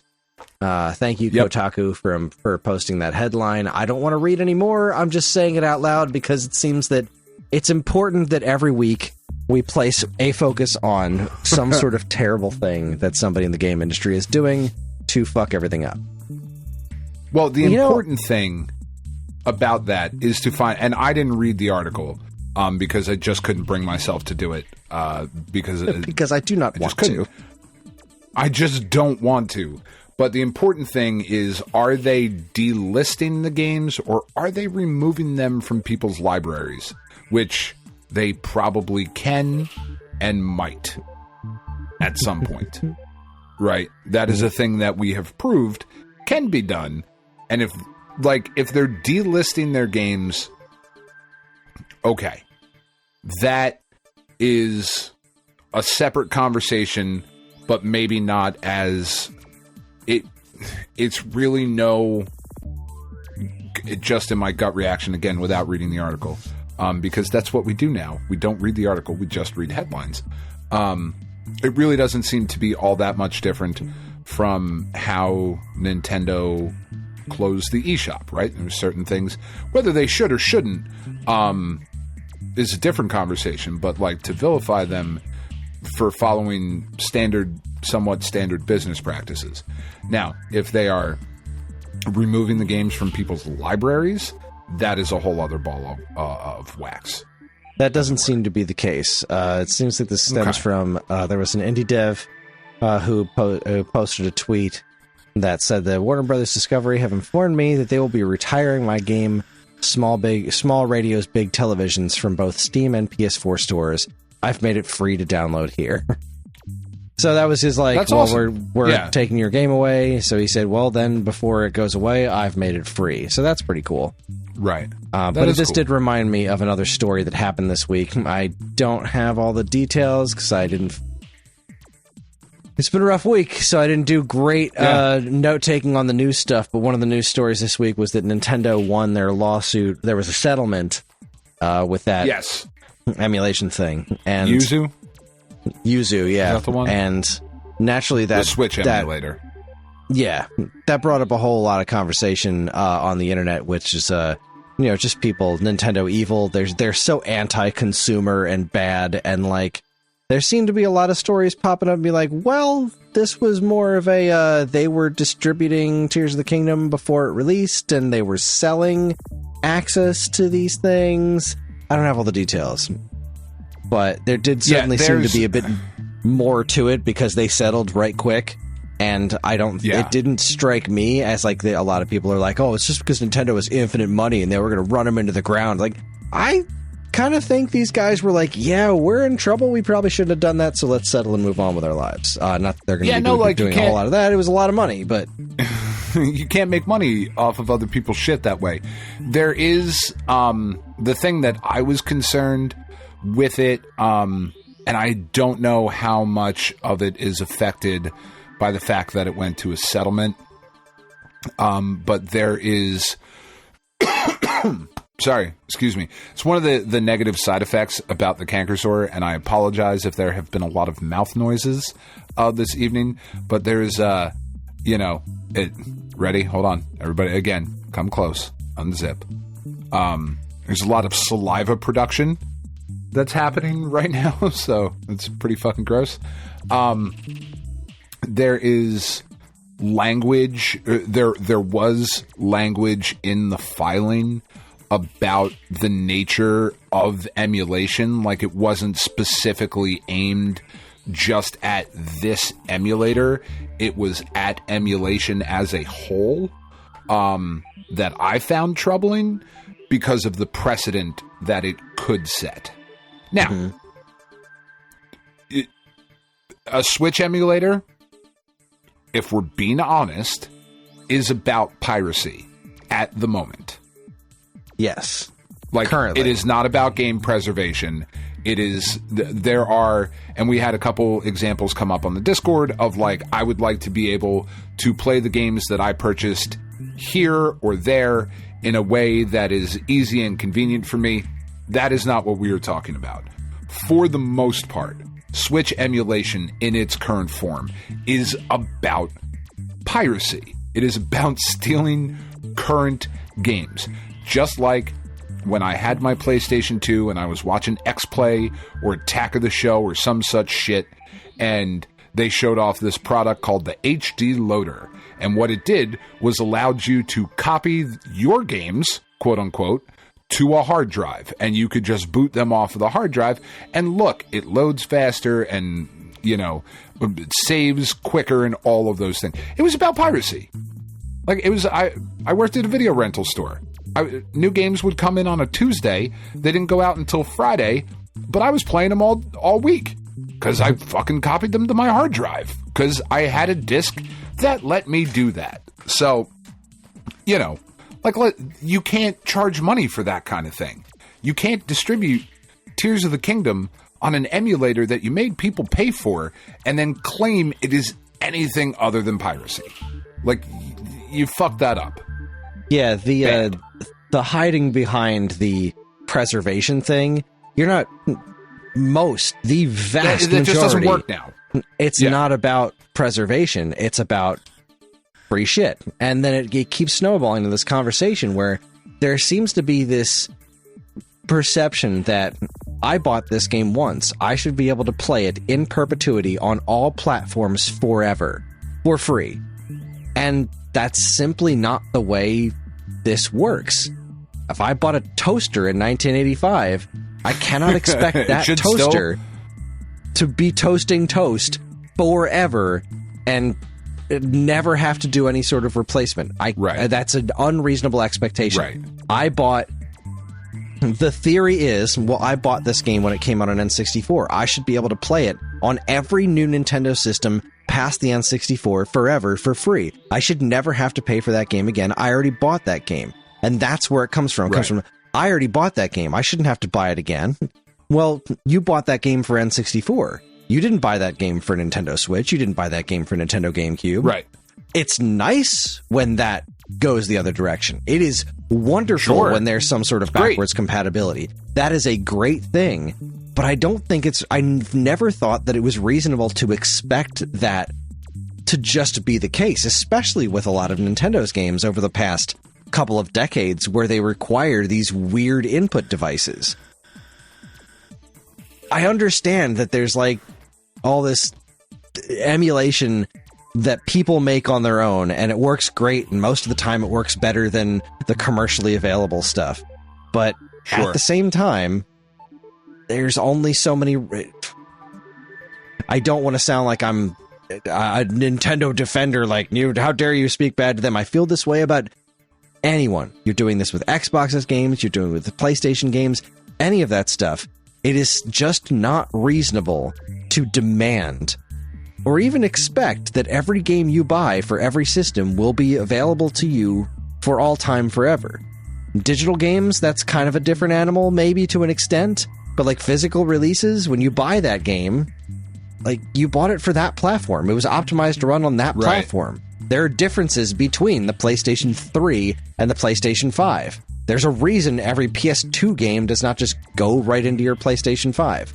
It's because the systems are built differently. They're run differently, and they don't want you playing these games that were intended to play on this resolution, on this platform, all garbled and messed up and glitchy because the emulation isn't perfect or whatever. There's so many reasons that could go into all this stuff, and it's not... When you buy a game, you don't buy it for every system afterwards. When you buy a game, you buy it on that system that it's for, and it's wonderful when it doesn't work that way. But it's the same thing with a lot of return policies in stores, where it's like, I should be able to buy whatever I want, use it, and then return it, and get all of my money back any time. I bought this toaster, I took it home, I used it for a month, and I don't like the way it toasts, so I'm going to bring it back, open box, crumbs inside of it, and demand all of my money back. No box at all, as a matter of fact. I'm just going to bring the toaster in, I want all of my money back, no receipt, gimme, gimme, gimme. And that's the expectation. There's become this expectation of, I should get whatever I want, and anything outside of that is anti-consumer. I fucking hate that phrase. Anti-consumer. What the fuck does that mean? There is a lot of shit that is anti-consumer. Like, let's not... there are a lot of practices that... that are bullshit. Like, I would argue that Sony, in particular, has a pretty bad track record on that. Specifically with the PlayStation 3. Of, like, we will sell you one that will play PS2 games, but we're going to charge you more for it, and that one's going to be harder to find. And you can get this other one that doesn't. And that, I thought, was really fucking shitty. I still think it's really fucking shitty. I think it sucks that I cannot put a disc into my fucking PlayStation 5. It sucks that I can't put a PS1 disc in there. And the reason that I argue for that versus Nintendo is because, like, with Nintendo, we're talking about very, very different things. I cannot put a fucking VHS copy of Evil Dead 2 into my DVD player. They are very, very different. Very, very different. Whereas PlayStation 1 to 5 currently, I know we've gone from CDs to DVDs to Blu-rays to all of that stuff, and I know the process, like, I understand all of that stuff, but I would argue that for the vast majority of people, it's a disc. Why can't I put this disc in this thing that plays a disc? It plays this disc. Why won't it play that disc? Whereas I look at my computer, and if I bought a computer today that somehow magically still had a disk drive, but if I get a computer now that has a disk drive, I can put a CD in it that I bought in 1992, and that shit plays just fine. So why does this do it and this other thing doesn't? Like, I see the argument on both sides, right? But I wouldn't call that anti-consumer, though. Like, the whole thing with the PlayStation 3, for example. That kind of sucks, but that's not anti-consumer. That's like, this one costs more because the only way we could make it play PlayStation 2 games is to literally stuff a PlayStation 2 inside of it. This one doesn't play PS2 games because it doesn't have an actual PS2 inside of it as well. It can do PS1 games because those are CDs. That's a more standard thing. PS2 games were all built on this really proprietary stuff that they were like, well, we're not going to do that anymore because it is very not future-proof. And so the cell only way processor, was that the PS2? Was that the cell processor or was that a motion engine? I can't remember. One or the other. But remember. It was a very specific thing. Like, there is a legit reason why that PS2 compatible PlayStation 3 was more money, because it cost more money. Like that I don't see how you can view that as anti-consumer. It's like, do you want this to play PlayStation 2 games? Here's the one that does that. And it costs more because it has more in it. Like, charging more for something with more features doesn't seem anti-consumer. It just seems like, here's an option for you. Anti-consumer things... Anti-consumer strikes me as something that is done to go out of the way to make things worse for the buyer. Not necessarily... So, that's why I don't like that phrase. You're talking more of... You're thinking more along the lines of the producers. We're going to make a fucking show so bad that nobody will come to see it. Like, this is anti-entertainment.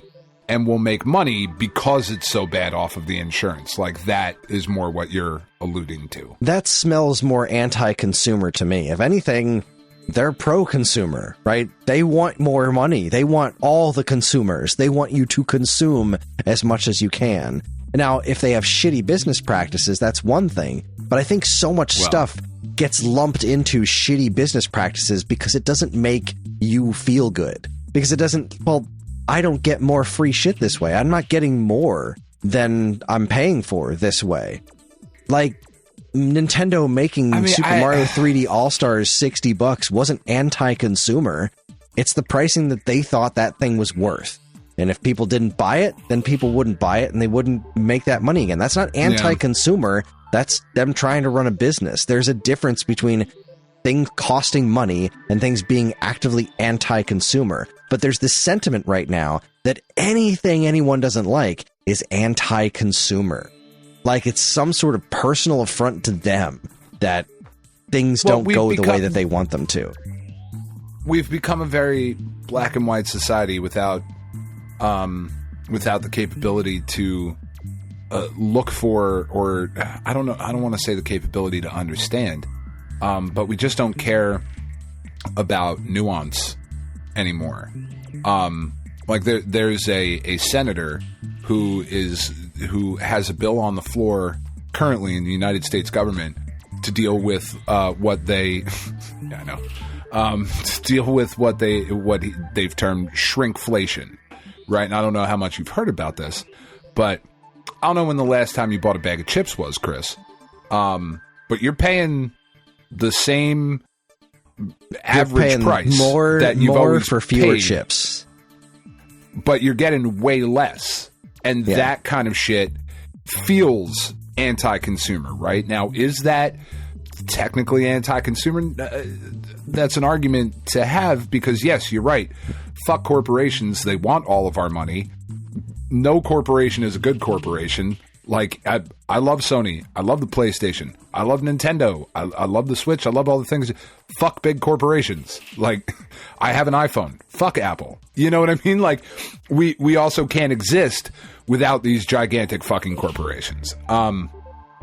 But so much, I think that sentiment, that anti-consumer sentiment, bleeds over from so much else that is happening in the real world, where now our forms of entertainment are like everything. It's a fucking, like, it's a joke anymore of what things legitimately cost. Like, shit is fucking crazy expensive. Everywhere. Yes, everything is broken. There's shit. You're not going to get any arguments out of me. I used to be able to go. Now, this was not all that long ago. My kids are 14, right? They're about to be they're about to be 15. But when we lived in Texas, my kids were like, 5 or 6. We're talking like 10 years ago, sure. But I used to be able to go to Aldi. There was an Aldi around the corner because I didn't make a lot of money when we lived in Texas because it's fucking Texas. They don't pay anybody anything. But I used to be able to go to Aldi and I could do a full grocery shop for a family of 4 with little kids who needed snacks and fruits and vegetables, and not that they don't need them now, but like needed.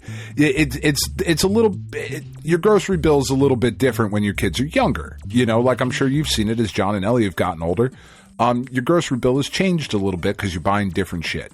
And kid stuff is always a little bit more expensive because you pay a premium for it, whatever. I used to be able to go to Aldi and do a full grocery shop for a family of 4 for 2 weeks. For about $85, legit. And we had extras and snacks and treats and everything you could need for that 2 weeks. And if I try to do that now, my Aldi bill, not all that much later, for a family of 4, is over $200. That's fucking nuts. And that's going to Aldi or Lidl. Like, that's not going to ShopRite, you know what I mean? Or, God forbid, fucking Wegmans or Whole Foods. Like, that's just going to the budget grocery store, you know what I mean? So, you get all of that, coupled with the fact that we've also conditioned everybody to expect everything to be available all the time. I go on Netflix. Why the fuck isn't the movie I want to watch on Netflix not on Netflix? I want to watch this movie. Why the fuck do I pay for Netflix? I'm going to download it and watch it. Or I'm going to get a fucking NordVPN and watch it in a different country. Like, we've kind of conditioned ourselves to be able to pay a very small amount and have access to these huge libraries of things where it's just going to create this negative conversation. And also, fuck corporations. They are way overcharging everybody. Like, full stop. Yeah. There's just no argument against that. There's not. There's the infinite profits forever is too goddamn much. It's absurd. I'm going to pull it up right now just because I'm curious. But in Marvel Snap right now, looking at my store, because I told you they were doing that like weird offer thing, where it's like personalized for you. So I currently have personalized for me in the Marvel Snap store a $50 offer. Then there is another bundle that is a Sentinel variant and some other shit, gold and credits and whatever. That's what all of these have. That's $20. Then there is a Shang-Chi bundle that's got a Shang-Chi variant, credits, a spotlight key, a bunch of other stuff. That one is $100. Then there is another bundle that is a card background, gold, credits. That one's $20. Then there is a premium mystery pack for a premium variant, 700 gold, 500 credits. That one's $10. So just adding up and that's just this week. So that's 10, 30, 130, 150, $200 that I am able to spend on. I'm not able to spend it, but there's the offer of $200 worth of cosmetics in this game just for this week. And next week there will be an additional amount of like, when does it fucking stop? That's it crazy. Fucking doesn't. That's it is nuts, man. I'm 100% with you. It's $200 worth of cosmetic bullshit. It's exhausting just thinking about it. It is. And then, oh God, it's just like, fuck, man. That sucks. But infinite profits forever, man. It's, anyway. Let us move on. I told you this was a bad idea. This is your fucking, you want to do State of the Gaming, and now we're doing this. It's, told you. It's good to see we just got it all out of the way. We're going to be fine. Next one. Next story. This is wonderful. This is wonderful. I love this story. Nintendo Life reports Toyota engineers transform Pokemon Violet's Miraidon into a real-life motorcycle. Like, obviously this is never going to be sold. It's a horrible idea. The fact that they're just like, nah, let's make a Miraidon for real. First off, Miraidon, come on, Pokemon. Yeah. Some of these names, fuck you. I mean, also, Jesus, guys. There's a lot of fucking Pokemon characters. This is so fucking cool. I love it. This is made... it looks awesome. It looks so stupid awesome. Yeah, that's all. I have nothing else to say. I just thought it was neat. No. Yeah, no. It's very Marge Simpson of you. I just think he's neat. Speaking of things that are neat, Time Extension posts these new Final Fight figures from 52 Toys look ridiculously good, and they do. Have you seen these things? No, I'm about to look at them now because you mentioned toys, so now I'm in. It's Hagar, Cody, and Guy. They look great. How much? Toys are fucking expensive now too, man. They really are. Let's see. There's 3. Are these Japanese import toys? I don't know about 52 Looks toys. like it, yeah. They're going to be... Let's see. The figures will be distributed in China and will be sold for 169 yen each, so about $25 each. Oh, God, but that's $25 for a G.I. Joe-sized figure. Yeah. That's a lot of fucking money. They look awesome. They really do. But 3 3/4 inch scale is G.I. Joe sized. So $75 to have a fully posable Hagar, Cody, and Guy. That's too much money. But they're so cool.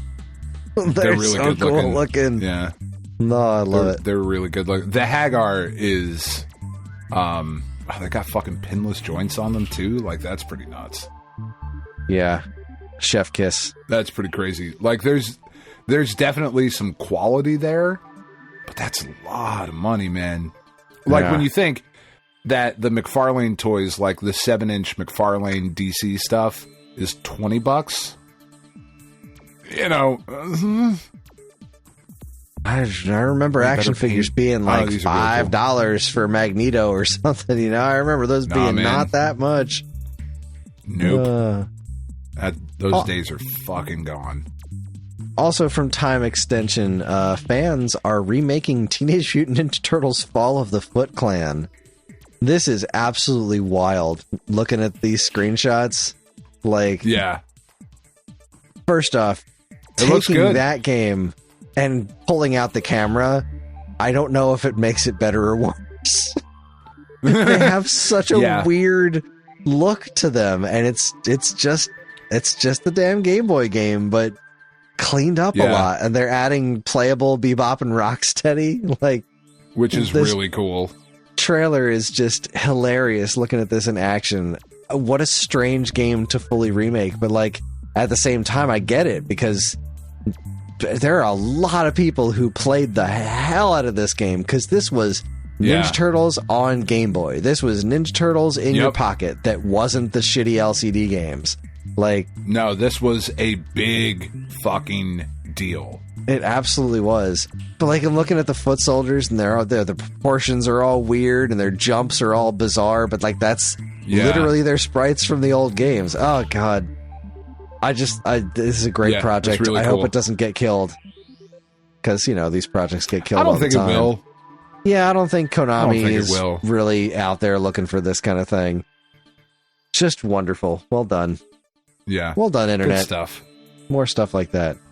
Let's see. Oh, this is another more friggin' of that, wild guys. one. I don't know if you saw this one. Go Nintendo reports free Android app recreates the Wii menu on your smartphone.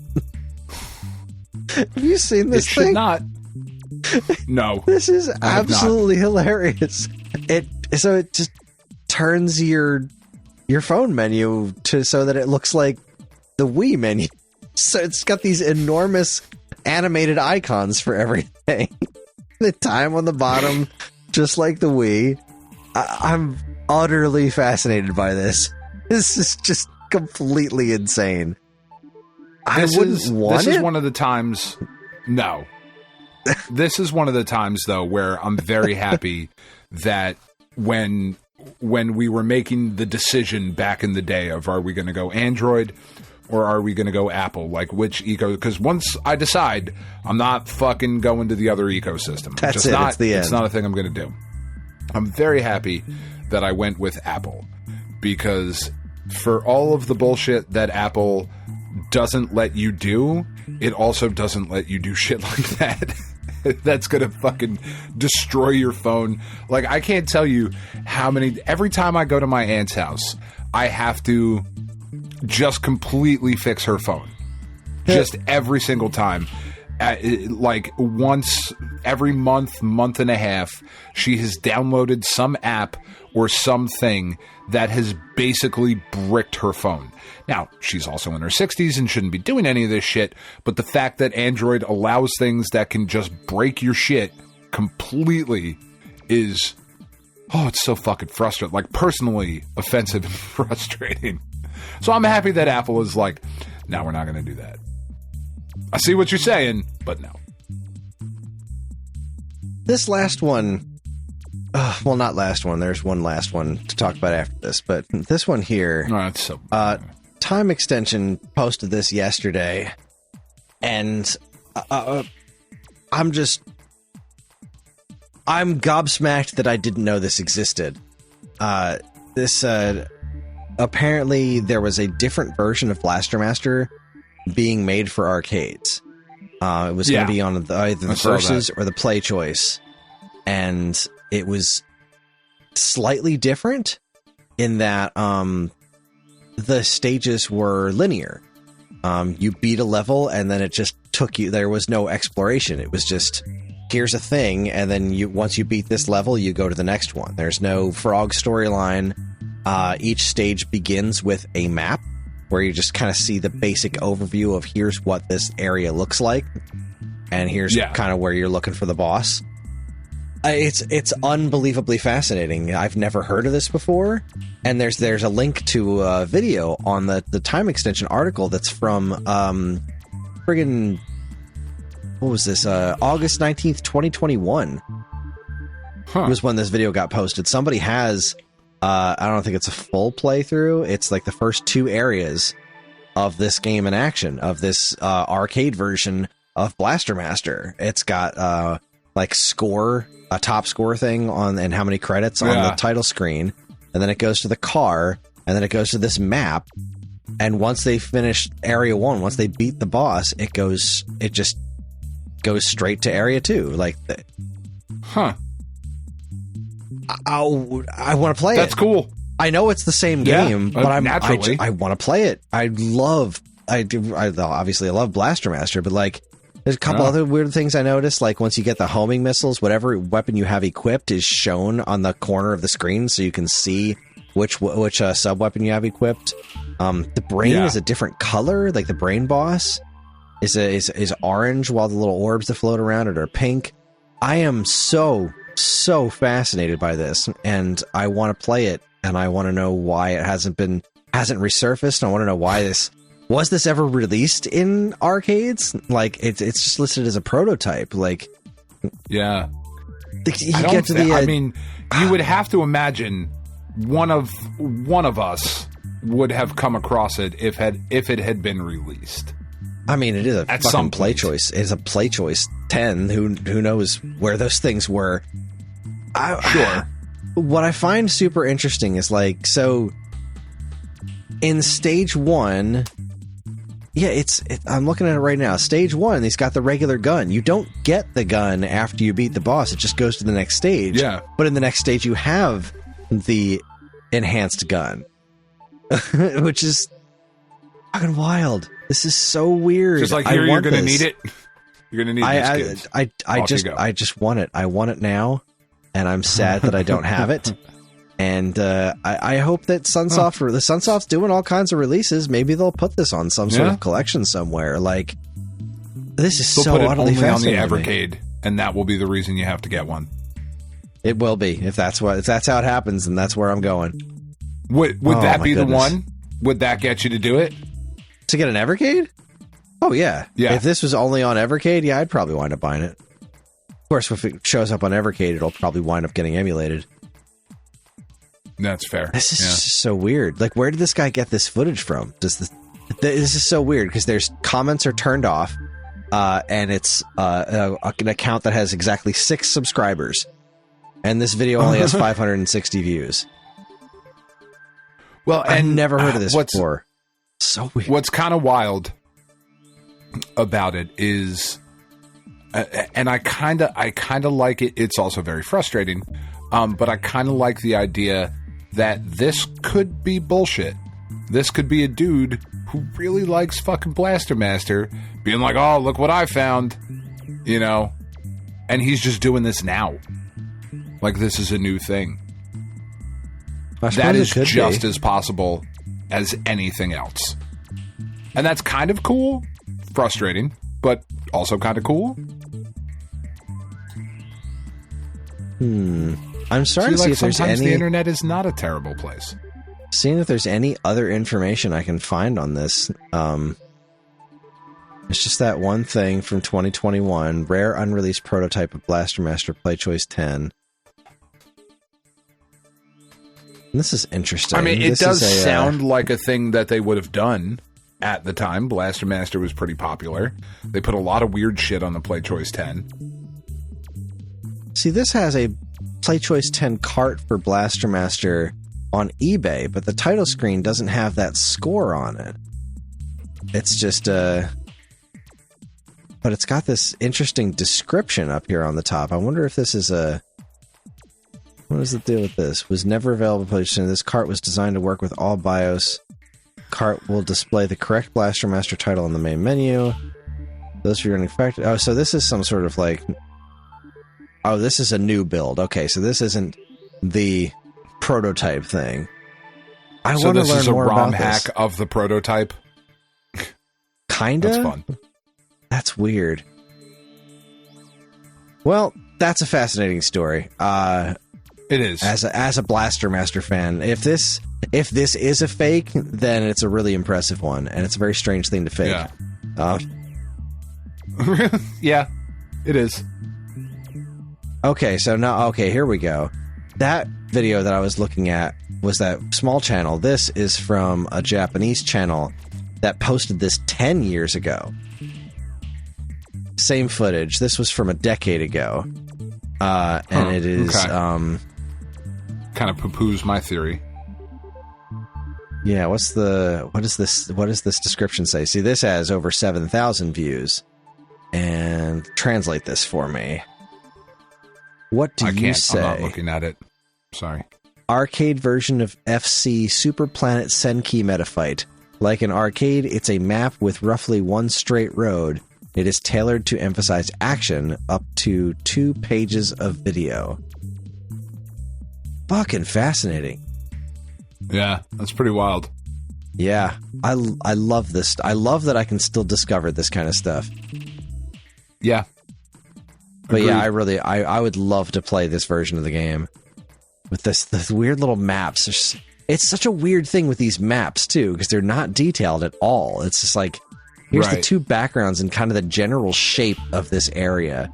And then a little small icon for the boss of more or less where you would find it. Really, really interesting stuff. Absolutely love it.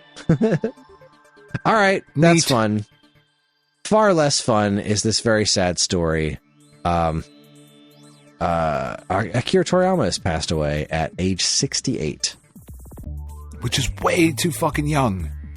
It really is. It's way too young. One of the most influential... God, just one of the most straight-up influential artists of the last century. Like... I don't think it's hyperbole. I really honestly don't. I don't either. Dragon Ball is... his work is referenced everywhere. Yeah. No, I don't think it's hyperbole to say that without Akira Toriyama, that anime does not reach the massive heights that it has worldwide. I just don't think it does. I can agree with that. Like, the Dragon Ball Z has the influence that Dragon Ball Z alone has had is just absurd. It's monumental. It's referenced in so many things, and so many people's art styles have come from Toriyama's art style. Like, it's been derivative of what he has done. And then there's Dragon Quest, arguably one of the most important and influential video games ever. That series is instrumental to where the industry is now. It can't be overstated how important this guy's contributions to the world have been. And no, not everything he ever did was perfect. He doesn't have women have not exactly been portrayed well in early Dragon Ball, but you can also point to the growth. There's been a lot of growth. There's been some questionable Mr. Popo like shit over the years where it's like, man, fucking, I know that maybe wasn't a thing in Japan, but boy, that's not fucking cool. There's some questionable choices for sure. For sure.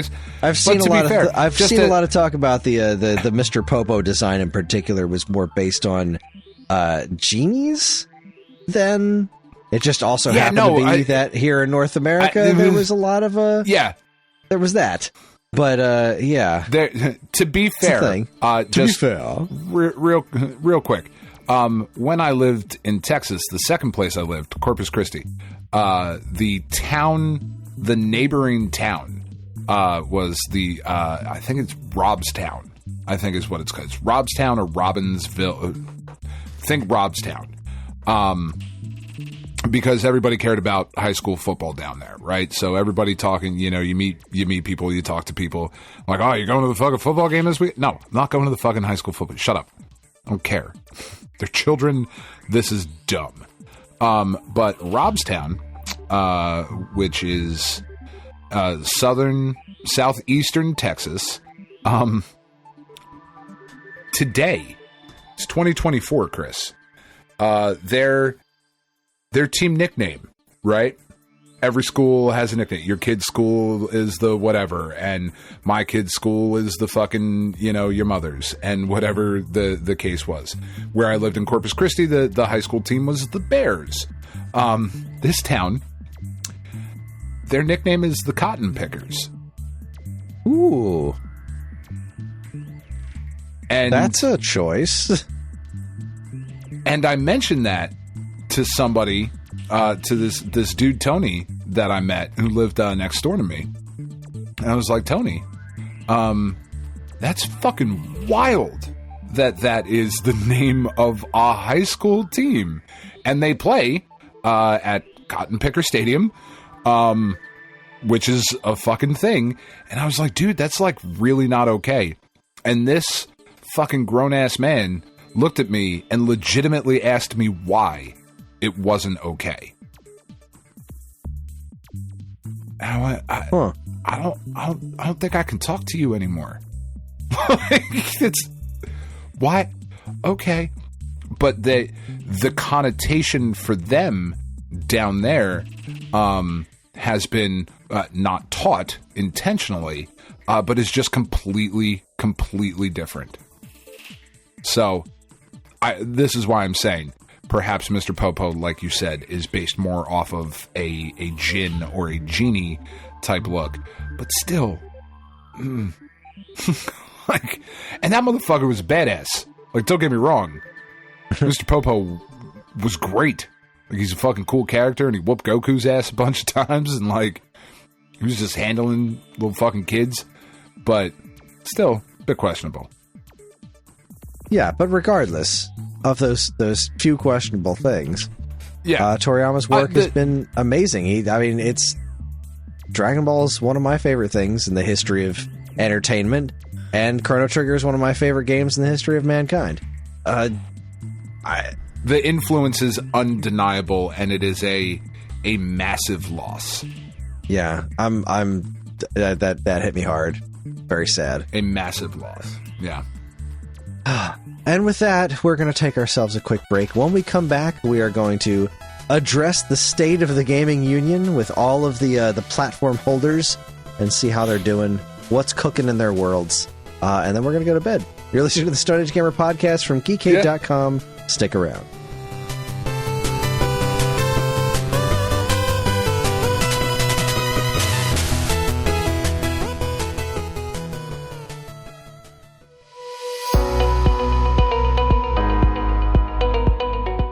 Hi everyone, Kris here. Podcast listening is free, but podcast creation is not. That's why the Geekade Patreon exists.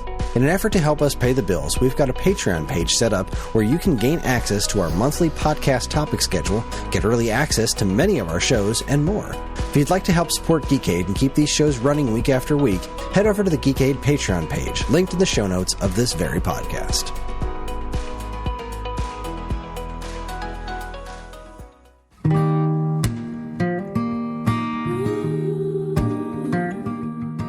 We are Safe at Home, the leading dog rescue in the heart of New Jersey. Are you searching for a loyal companion, a dog that will bring love and joy to your home? Look no further than Safe at Home. At Safe at Home, we believe in giving every dog a second chance. We rescue, rehabilitate, and find loving forever homes for dogs in need, right here in the Garden State. Our dogs are ready to make a lasting impact on your life. Each one has a unique story, a wagging tail, and an incredible capacity for love. When you adopt from Safe at Home, you're not just gaining a pet, you're becoming a part of our family. Our dedicated team ensures a seamless adoption process, providing ongoing support and guidance. With New Jersey's beautiful parks, beaches, and trails, you and your new furry friend will have endless opportunities for adventures and cherished memories. Safe at Home relies on the support of compassionate individuals like you. Your donations and volunteer work enable us to continue saving lives and finding forever homes for these amazing dogs. Join us in creating a safer, happier community for dogs in New Jersey. Together we can make a difference and give every dog the chance to feel safe at home. Visit our website or call us now to learn about how you can be a part of the Safe at Home mission. Safe at Home, because every dog deserves to be loved and protected. www.safeathomerescue.org.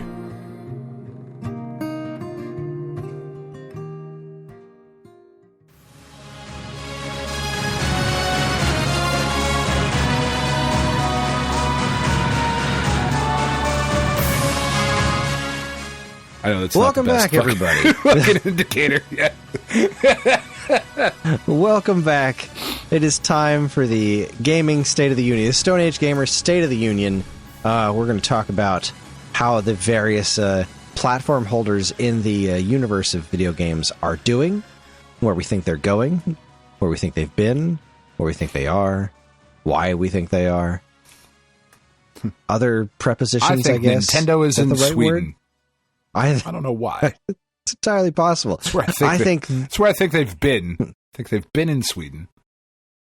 I think the best place to start is with Intellivision. I take it back, Kris. I'm not okay.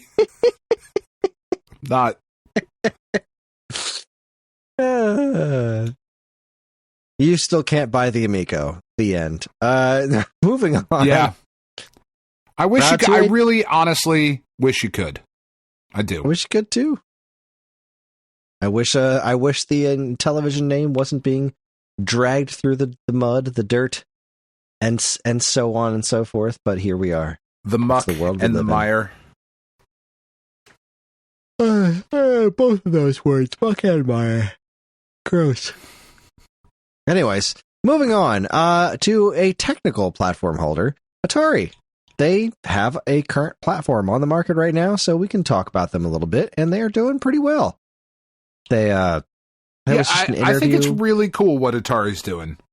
I do too. I think it's really neat that there is a company out there that understands its place in the industry. Like, we're gonna do what we can do. What can we focus on that we're good at, and then do that. I think that's a really fun thing to see. It shouldn't be. It shouldn't be such a novel thing. It shouldn't be. Definitely not. But the fact that there is a viable Atari platform that people seem to really like. Yeah, the like people if you're who have into those style of games like that, not to beat a dead horse, but like that's what the Amico was kind of trying to capture, like that arcadey, family friendly. That's the fucking Atari right now. Yeah, the Atari VCS has got a lot of easy to play, difficult to master kinds of things on it. It's a fun little platform, and there was just an interview with the CEO, Wade Rosen, last week, I think, or so, where he was just talking about what's going on with the purchases that they've recently made. They've acquired a couple of companies, and they're like, this is as far as we're going with it. They were doing a lot of comparisons to like the mess that is the Embracer Group right now. Like, it's all about making smart choices with companies that they believe in, and Night Dive was the one of their big ones recently, and they're like, that just on a fundamental level, this company's philosophy aligns with what we want to be. So teaming up with them seemed like a smart move.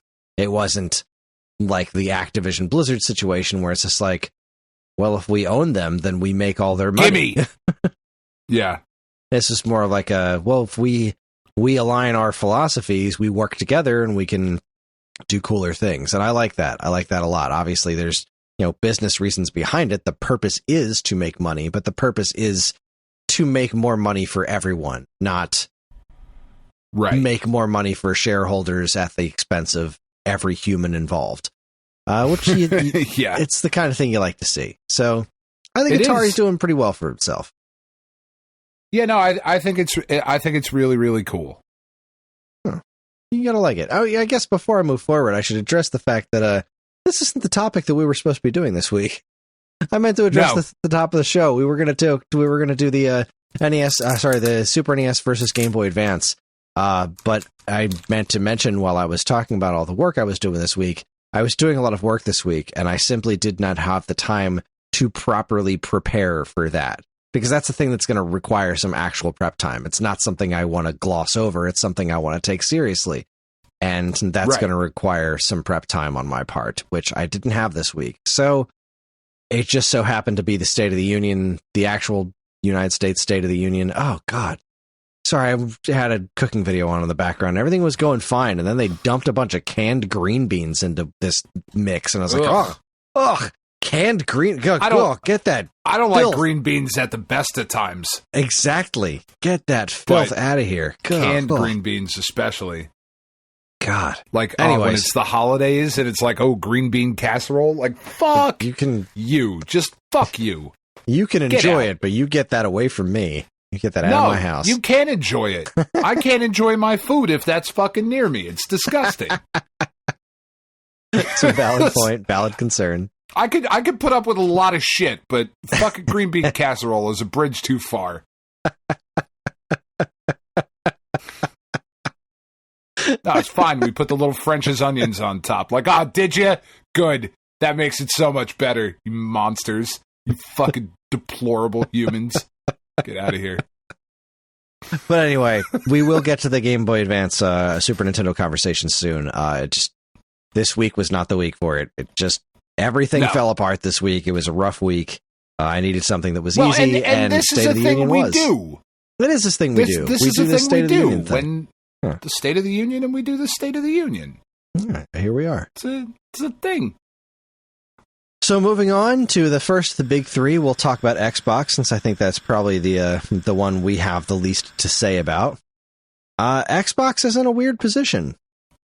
They, as far as the company is concerned, they seem to be, they just got through their giant Activision Blizzard purchase, and they own like a sizable chunk of the gaming industry. Yeah. I can't say nobody seems to like Xbox. The brand, I think, is doing okay, whereas the platform isn't, which is a really weird position to be in, I think. But it's also it also seems to be becoming obvious to them that their plan is less sustainable than they had hoped. Which I've always been they are curious about it, losing money. Just which hand is over so weird. fist. They are actively losing money. Well, and what's it seems so obvious to me that would be the case, right? With Game Pass, it seems so obvious out of the gate. Like, how are you going to make enough money off of this unless you get just an absolutely obscene amount of subscribers, which is the probably not going to happen. It would just have to be through the fucking You would roof. have to be recapturing Xbox 360 numbers, and with as strong as the PlayStation's been, I didn't see how that was ever going to happen. But I don't run a multi-billion-dollar corporation, so what do I know? No, sure. We are fucking Schmucky the Clown. What I think is interesting about where the Xbox is that it feels like a lot of their big franchises, and maybe I am wrong because I don't own the system, but it feels like a lot of their big tentpole franchises, the Halo, the Gears of War, that sort of stuff has been disappointing over the last couple of releases, to where the hype has gone to the point of where, like, yeah, it's good, it's good, it's a fun game, like, it's fine, but it's not the levels of, like, you have an Xbox because of these exclusives. That just doesn't feel like it's the case currently, which I feel like is they a almost shame. don't The even gaming have industry an identity anymore. Like, I feel like it's hard to identify. They're not really defined by those games anymore. Like, you don't look at, like, you look at Nintendo and like Mario and Zelda and Pokemon. Yeah. You look at PlayStation, you think big AAA God of War type of stuff. I don't know Last what of Xbox's Us, identity is. I feel like their identity is just video games. It did used to be. It was the shooter system.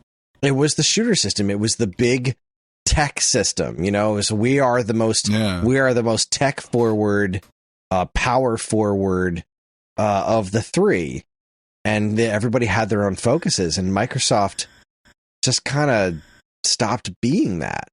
They made the big claims about the Xbox Series being the most powerful system on the market, and it doesn't seem to be. That doesn't really seem to be coming through in their actual games with comparing performance to the PlayStation 5. So I don't know. They just seem like a company without an identity. Rudderless.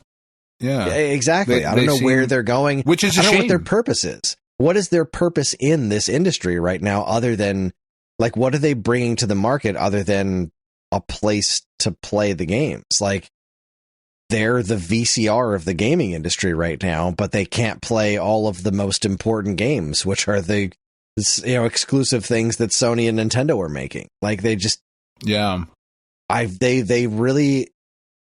had a niche carved out for themselves around Xbox 360, but following that generation, after the PS3 overtook them, I feel like they can't get their feet underneath them, and they can't seem to prove, at least to me, and generally seems to be a large swath of the public with each of these last two generations, they don't really seem to have enough of an identity to convince enough people to buy their systems anymore, or even just justify their presence in the industry as a platform holder. You know, I look at Atari and I see what the purpose of them being a platform holder is. It's not a great one. And then Wade Rosen said in the recent interview that if they were faced with making the VCS now, they probably wouldn't. But since it's a thing that exists, it's their responsibility to support it, and they're going to as long as they can. I understand their purpose in the industry right now. I don't get Microsoft as a brand, what their purpose is. You know, even the games that they're funding, like Ori and Cuphead and things like that come out of these many studios that they have bought left and right, they don't seem to have any sort of unifying identity. And I think that I think that's what's hurting them the most. I just pulled up an article on Games Radar, and this was updated on February 12th of 2024. Okay, these are the best, according to Games Radar, Xbox exclusives that you should play. And I want to read you this list and see what you notice about it. Okay, so from 15 to 1. All right. Hi-Fi Rush, Microsoft Flight Simulator, Pentiment, Quantum Break, Halo the Master Chief Collection, Ori and the Will of the Wisps, Sunset Overdrive, Forza Motorsport 7, Halo Infinite, Gears 5, Forza Horizon 5, Grounded, Starfield, Psychonauts 2, and Sea of Thieves. Half of that list is no longer going to be exclusive. That's true. That's true. Sea of Thieves, Psychonauts 2 is not. Grounded, Ori, a fucking Pentiment, and Hi-Fi Rush. All of those are going to be, or already are on other systems. Flight Simulator is awesome. It's fucking super cool. I love Flight Simulator. I have loved Flight Simulator since I was like 6 years old and had my first fucking DOS computer in my bedroom and was fucking terrible and could never land the plane and whatever. But that does not justify a platform. The Master Chief Collection, which is a collection of old games, 2 racing games, another Halo game, Gears 5, like, to your point, that's not enough. That's like not going to do. And that really, honestly, we pile on Xbox a lot on this show. Mostly it's a joke.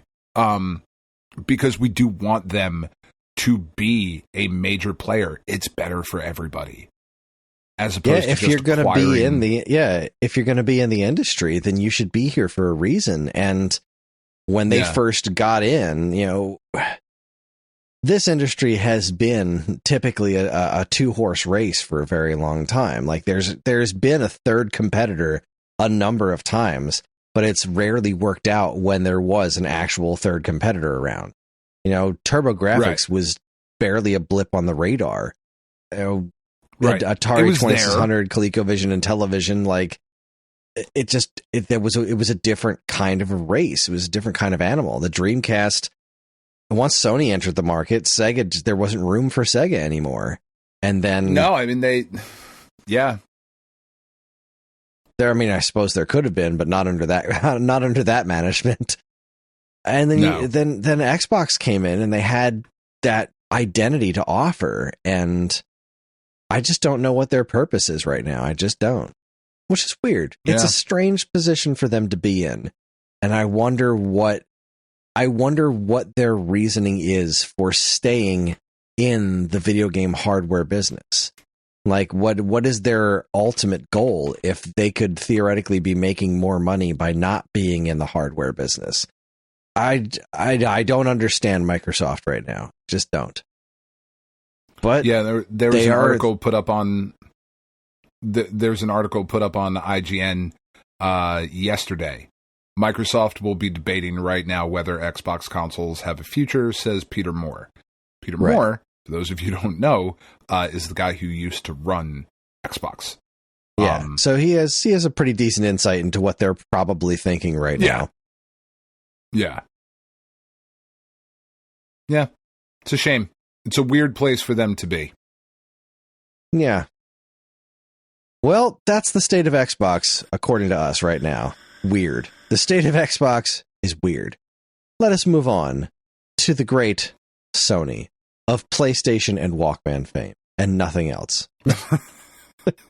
That's it. The PlayStation brand right now. As our resident PlayStation expert, what do you feel the state of PlayStation is right now? Honestly, I think it is the best it's ever been. Like, honestly, truly, the PlayStation 5, for being an ugly fucking console, it is a disgusting looking machine to look at. But I kind of love it for that reason, especially with the other plates on it. There are so many reasons to play on a PlayStation versus the other systems. And we're going to say the same thing about Nintendo in a minute as well.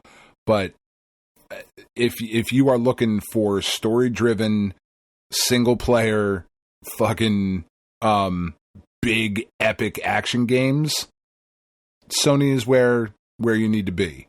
If you are looking for online multiplayer shooter games, the just ungodly success of Helldivers 2 at PlayStation is where you want to be for that. If you are looking for indie games, there are very few indie games that come out for other systems that do not make their way to PlayStation. Like, they really have become the default, like, something for everybody console. It also happens to help that their last couple of big tentpole games have been exceptional. You know, God of War Ragnarok was absolutely incredible game. Spider-Man 2, absolutely incredible game. Horizon Forbidden West, fucking just incredible. If you like those types of games, right? If you're not into those types of games, obviously, if you're, you know, if you fall to the Nintendo side of it, sure, you can make that argument, but you cannot deny the quality, right, of what has been put out. And with what appears to be coming down the pike with how they've, you know, positioned themselves with this new Wolverine game coming out, like, that's a crazy thing to look forward to. There will be more exclusives announced that make you feel good about owning a PlayStation, right? Because I get to play most of the other shit that I want to play, plus I get to play all of these really awesome games. They have done some shit that I don't love, you know, laying off the amount of people that they laid off a week ago. Mm-hmm. Sucks. It fucking sucks. It really, really does. Because there just doesn't seem to be a reason for it. You know, like, at least when Microsoft laid off all the people it laid off, you could argue there were redundancies between the companies that were purchased. You know, like, I bought these giant corporations and merged them with my giant corporations. We've got similar positions across the board. We're not going to pay two people to do one person job. So while it sucks that people lost their job, there at least was a logical path, I think, that was followed to get to that point. Even though I 100% disagree with it. You know, buy a company and fire people. That's fucked up. With Sony, that's just not the case. There really didn't seem to be a reason. I do think they are in, as strong as they are currently, I do think there is some danger with this consistent push to have these gigantic, massive AAA expensive fucking games. Like the attachment rate that you then have to sell or get to turn a profit on these gigantic fucking things. They just don't all have to be that. As great as Spider-Man 2 is, that game, not every game that Sony puts out has to be Spider-Man 2. You know, well, I think there are other things. Give me the new Sly Cooper. That's where the problem comes in, Cooper? Right? That's where this layoffs come from, is that, and this is why I don't necessarily agree that I think that the state of PlayStation is better than ever, because I think what they're realizing now is that their current strategy is not sustainable, because their current strategy has been, by and large, I know we talked about this recently, where there are a few projects like Astro's Playroom, but by and large, their thing is the massive AAA single player experience. And those games are so unbelievably expensive, but their focus has been 85% at least just to that. Whereas if you look back to, I think if you say better than ever, when I think where was PlayStation at the actual apex, for me was PlayStation 2, because that was a system with something for everybody. That system had everything on it. That system made me buy it. Whereas the last two generations of PlayStations have not convinced me to buy it. Oh, I'm also tired. But like, that was the thing. I was a genuine PlayStation fan. I bought a PlayStation because I was sick of my N64, and I loved that system to death. And I loved my PlayStation 2 eventually. I didn't love it at launch, but I came to love that system. And I rather enjoyed my PlayStation 3. Not nearly as much as those other two systems, but I did rather enjoy it. Sure. But it's been two generations where there hasn't been enough of a reason for me to go out of my way to buy that system, because that one kind of game that they really focus on stopped being, and that started to be their primary identity. And that's where those layoffs came from. It's like they put all this money into this, and it's like, you need to figure out better balance. To your point, where's your Sly Coopers? Where are your smaller budget games? You know, they don't all have to. Where's the Parappa the Rappers? Where are the, you know, the weird shit that Sony used to do? Tokyo where Jungle, is fucking more Incredible Crisis, Jumping Flash, the creativity behind a lot of these things, or even things like Ico and Shadow of the Colossus. You know, I would argue that those would qualify as somewhat double A.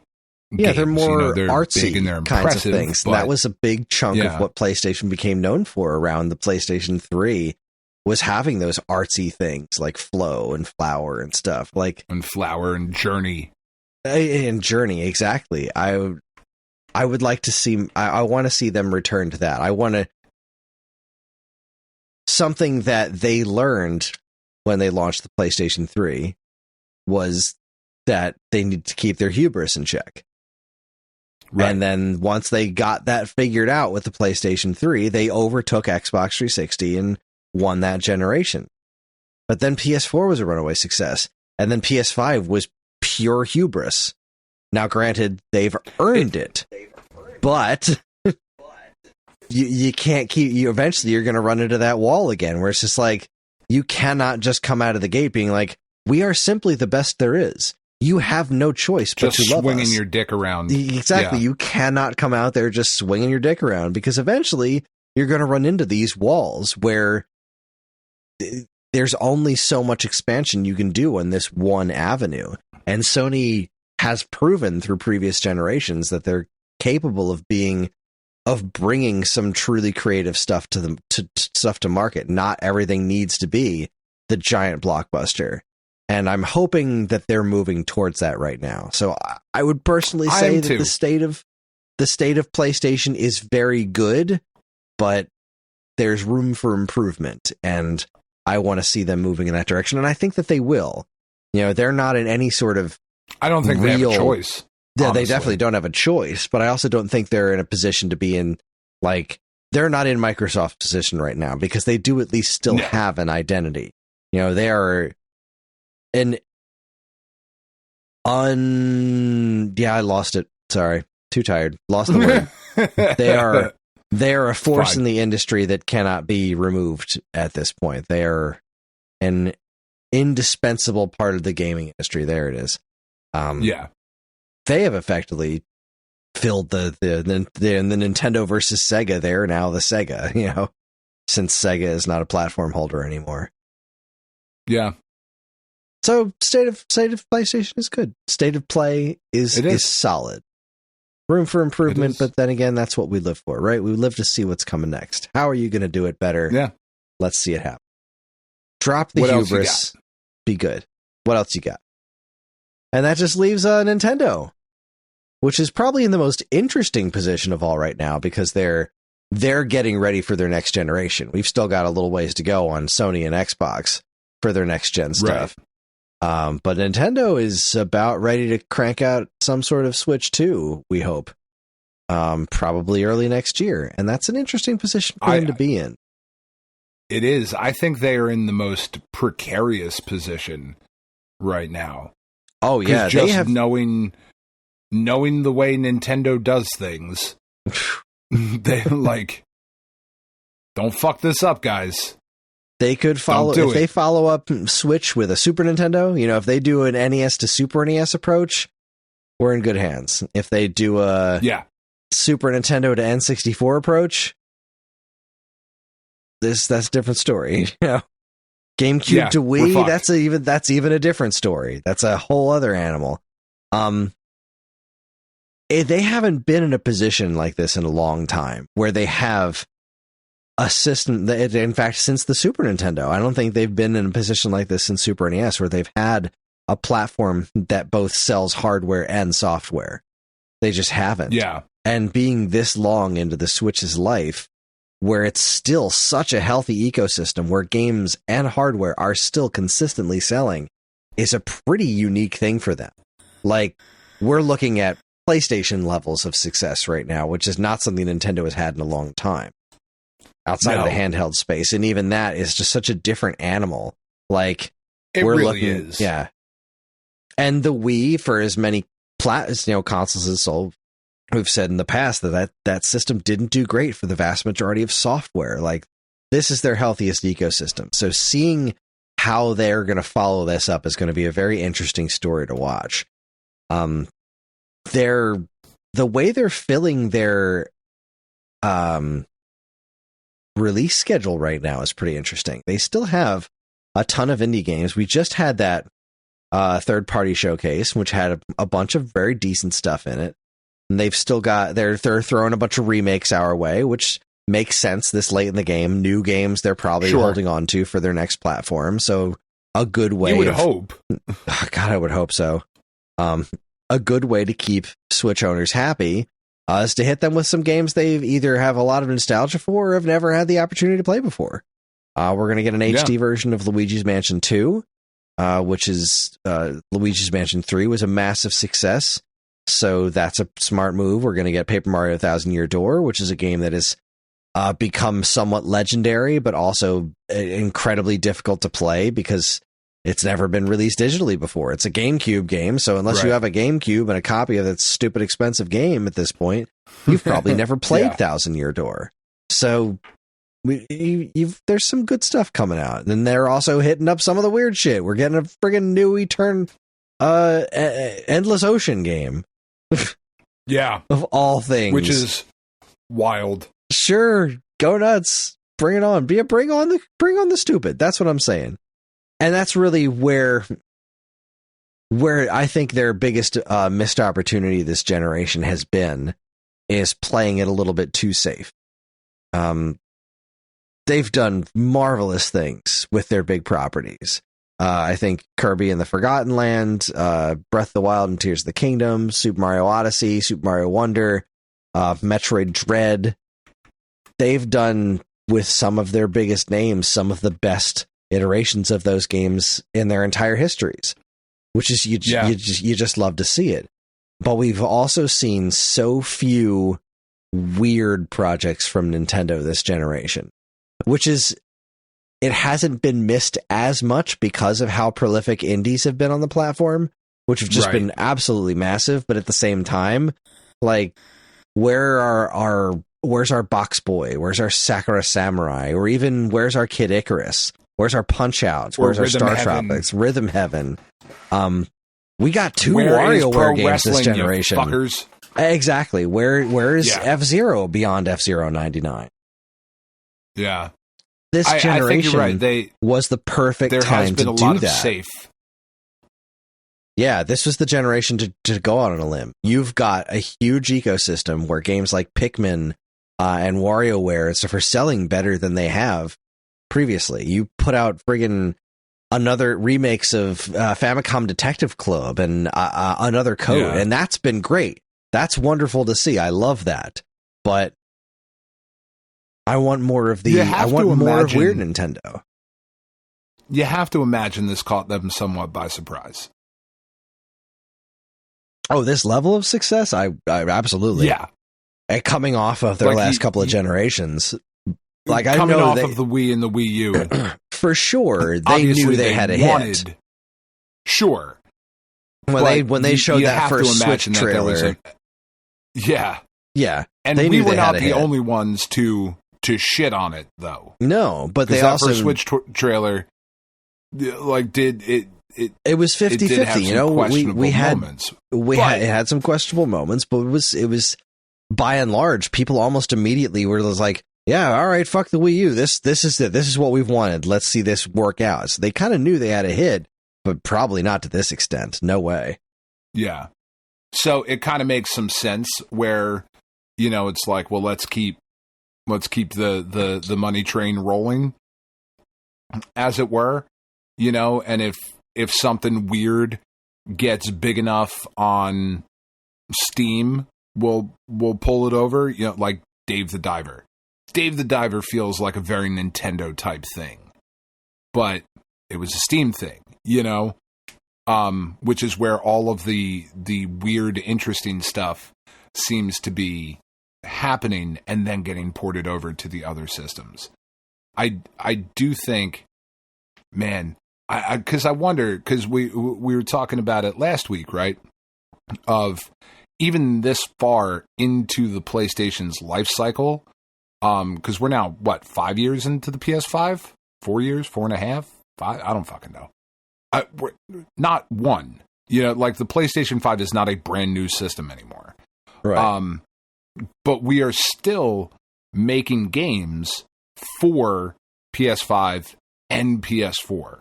Right. There are PS5 exclusive games, but the vast majority of them are PS4, PS5. So there is a certain amount of holding back that has to be done so that it can run on the older hardware.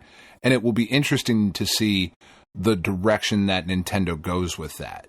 Of, you know, because they've done it very sporadically with the last 2 generations of The Legend of Zelda being released for both the old system and the new system. Right? But that's really like the only one. Now, a lot of that probably has to do with the wackadoo fucking control scheme that has changed so dramatically from console to console. But, you know, is Metroid Prime 4 going to be the last big Switch release, but a launch title for the Switch 2? You know, do they keep that kind of thing going? Or are they going to push everything to the Switch 2 because it's not going to be a Switch 2, it's going to be the Nintendo whatever the fuck, and it's not going to be compatible with anything with the Switch? Which I can't imagine. I can't imagine that. How bad would that fuck them up? To have no backwards compatibility, yeah, that would be a disaster, right? That would be a tragedy. That would be a disaster, no question. And it wasn't back in the NES to Super NES days, but if they had that backwards compatibility from NES to Super NES, the Genesis race probably would have been a lot tighter. Because they pulled ahead pretty early, and they pulled ahead hard when they hit Sonic the Hedgehog. Now, if they had the Super Nintendo backwards compatible with the full NES library, I think that would have meant a lot to people. But yeah, who can say for sure? Just going back to what you said earlier tonight about that expectation of like, I bought this game, I should get to play it. Maybe not forever, but probably on the next system at least. Like I should be able to pop in my cartridge of. I think it's a little bit different Tears now. of the Kingdom. I do think it's a little bit different now because games are made in a much more standardized way. You think back to like N64, PlayStation 1, things were so much more proprietary to like, this is how this system runs games, because Saturn games didn't look like PlayStation games and they didn't look like N64 games. Super Nintendo games didn't look like Genesis games because they were fundamentally different systems. Things have become so much more standardized now. You can't look at an Xbox One game versus a PlayStation 4 game and immediately say that's a PlayStation game, or listen to the sound that comes out of them and say, oh, that's definitely that. Can. It just doesn't work that way. Left, right, and center. Well, and even the controllers have been somewhat streamlined. Like Nintendo still has some of the wackadoo stuff with the Wii, with the Joy-Cons. The Joy-Cons, right? But for the most part, you can play just about every game on Switch with your Pro controller. Yeah, and that was a smart way to do it. It really was. Like the Wario games, you gotta fucking waggle them and whatever. But that's a very specific instance. Whereas, even looking so far back as to like the N64, like that was just, what are we doing? How do we get this over to another system, or something from another system over to whatever the fuck this is? Right. Yeah, I do believe that with each generation, Nintendo thought that what they were doing was going to become the standard. When they moved the buttons around, the face buttons around the GameCube controller, they thought that was going to become the standard. There was going to be a big button and a bunch of small buttons. But, it wasn't. This button does all the things. And then these ones kind of do some stuff. Yeah. These look like I don't know. Beans. I really think they are in such an interesting but very, very dangerous position, knowing how Nintendo sometimes Nintendos. Right. They could fuck this up so hard, but they could also. I really hope they don't. They could knock it out of the park. They could just iterate. If they just iterate the Switch, make that thing, streamline it, make the Joy-Cons way higher quality. Get, no Joy-Con drift. Stop that nonsense. Make them better. Make them work better. Make the screen nicer and make the system more powerful. Do that kind of classic iteration, and make it backwards compatible. You have got it in the fucking bank. Release Mario Kart 9 exclusively for that, and you're on your way. There it is. Yeah. Ta-da. Yeah. So we'll see. Yeah. State of Nintendo, shockingly similar to Sony, except for very different reasons. Yeah. In a good but very dangerous place. Exactly. Well, that's the state of gaming. And Steam, and that's who the fuck knows? Who knows? Steam is forever. Computers are forever, and they will always have games, and they will always be weird. Yeah. And that's all I've got. That's it. That's the show. That is our show. That's the state of gaming. Things are going 3 okay. hours this week. Not so bad. Join us next time. Games, great. People, awful. Awful. Like a the great industry, time. terrible. The actual games, amazing. Quite good stuff, except for the weird focus on live services all over the place. Fucking Warner Brothers. Yeah. We're doubling down on live services. Our last 4 games that were live services have failed miserably. But we're doubling down on it because we know what we're doing. That's right. Fucking Warner Brothers. We're going to figure out the one. We're going to hire Zack Snyder. It's going to be great. Anyways, that's our show. Join us next time for the Alphabet Super Series. We're going to be talking about the Karate Kid for NES. All-time classic right there. Mm-hmm. Gotta love that LJN logo. You're welcome, everybody. I have thoughts. I'm sure you do. I'm sure I will too once I get around to playing it this week. But that is it. Be sure to play that game so you can listen to us talk about it and you can know what we're talking about, because there's a lot to see. Mm-hmm. It's a big game. It's massive. Oh, for about sake. We're on most social media minutes. platforms. If you want to get in touch with us, we are very difficult to find. All it takes is a quick look at our show notes, and you'll see links to our social media accounts, as well as all manner of other fun stuff, like a link to our namesake, StoneAgeGamer.com, and more useful links than you can shake a joystick at. If you'd like to get early access to this show's episodes, as well as a bevy of other shows on the Geekade Podcast Network, check out our Patreon, also linked to in the show notes. It helps keep the show running week after week, and all our patrons are loved and appreciated. This show's theme song, Squared Roots, was written by Banjo Guy Ali. You can learn all about you can learn all about his wonderful music and more by following a link to his YouTube channel, also in the show notes. And a quick note to our YouTube listeners. I am sorry I haven't uploaded the show on YouTube for the last 2 weeks because I just fucking forgot, and I suck, and I apologize. I will get those up this weekend. I will do my best. And finally, as always, we'd like to thank our intrepid editor, Evan, for making the show listenable for all you folks, and we'd like to thank all you folks for listening in the first place. That is it, everybody. On behalf of Dan and myself, keep playing games.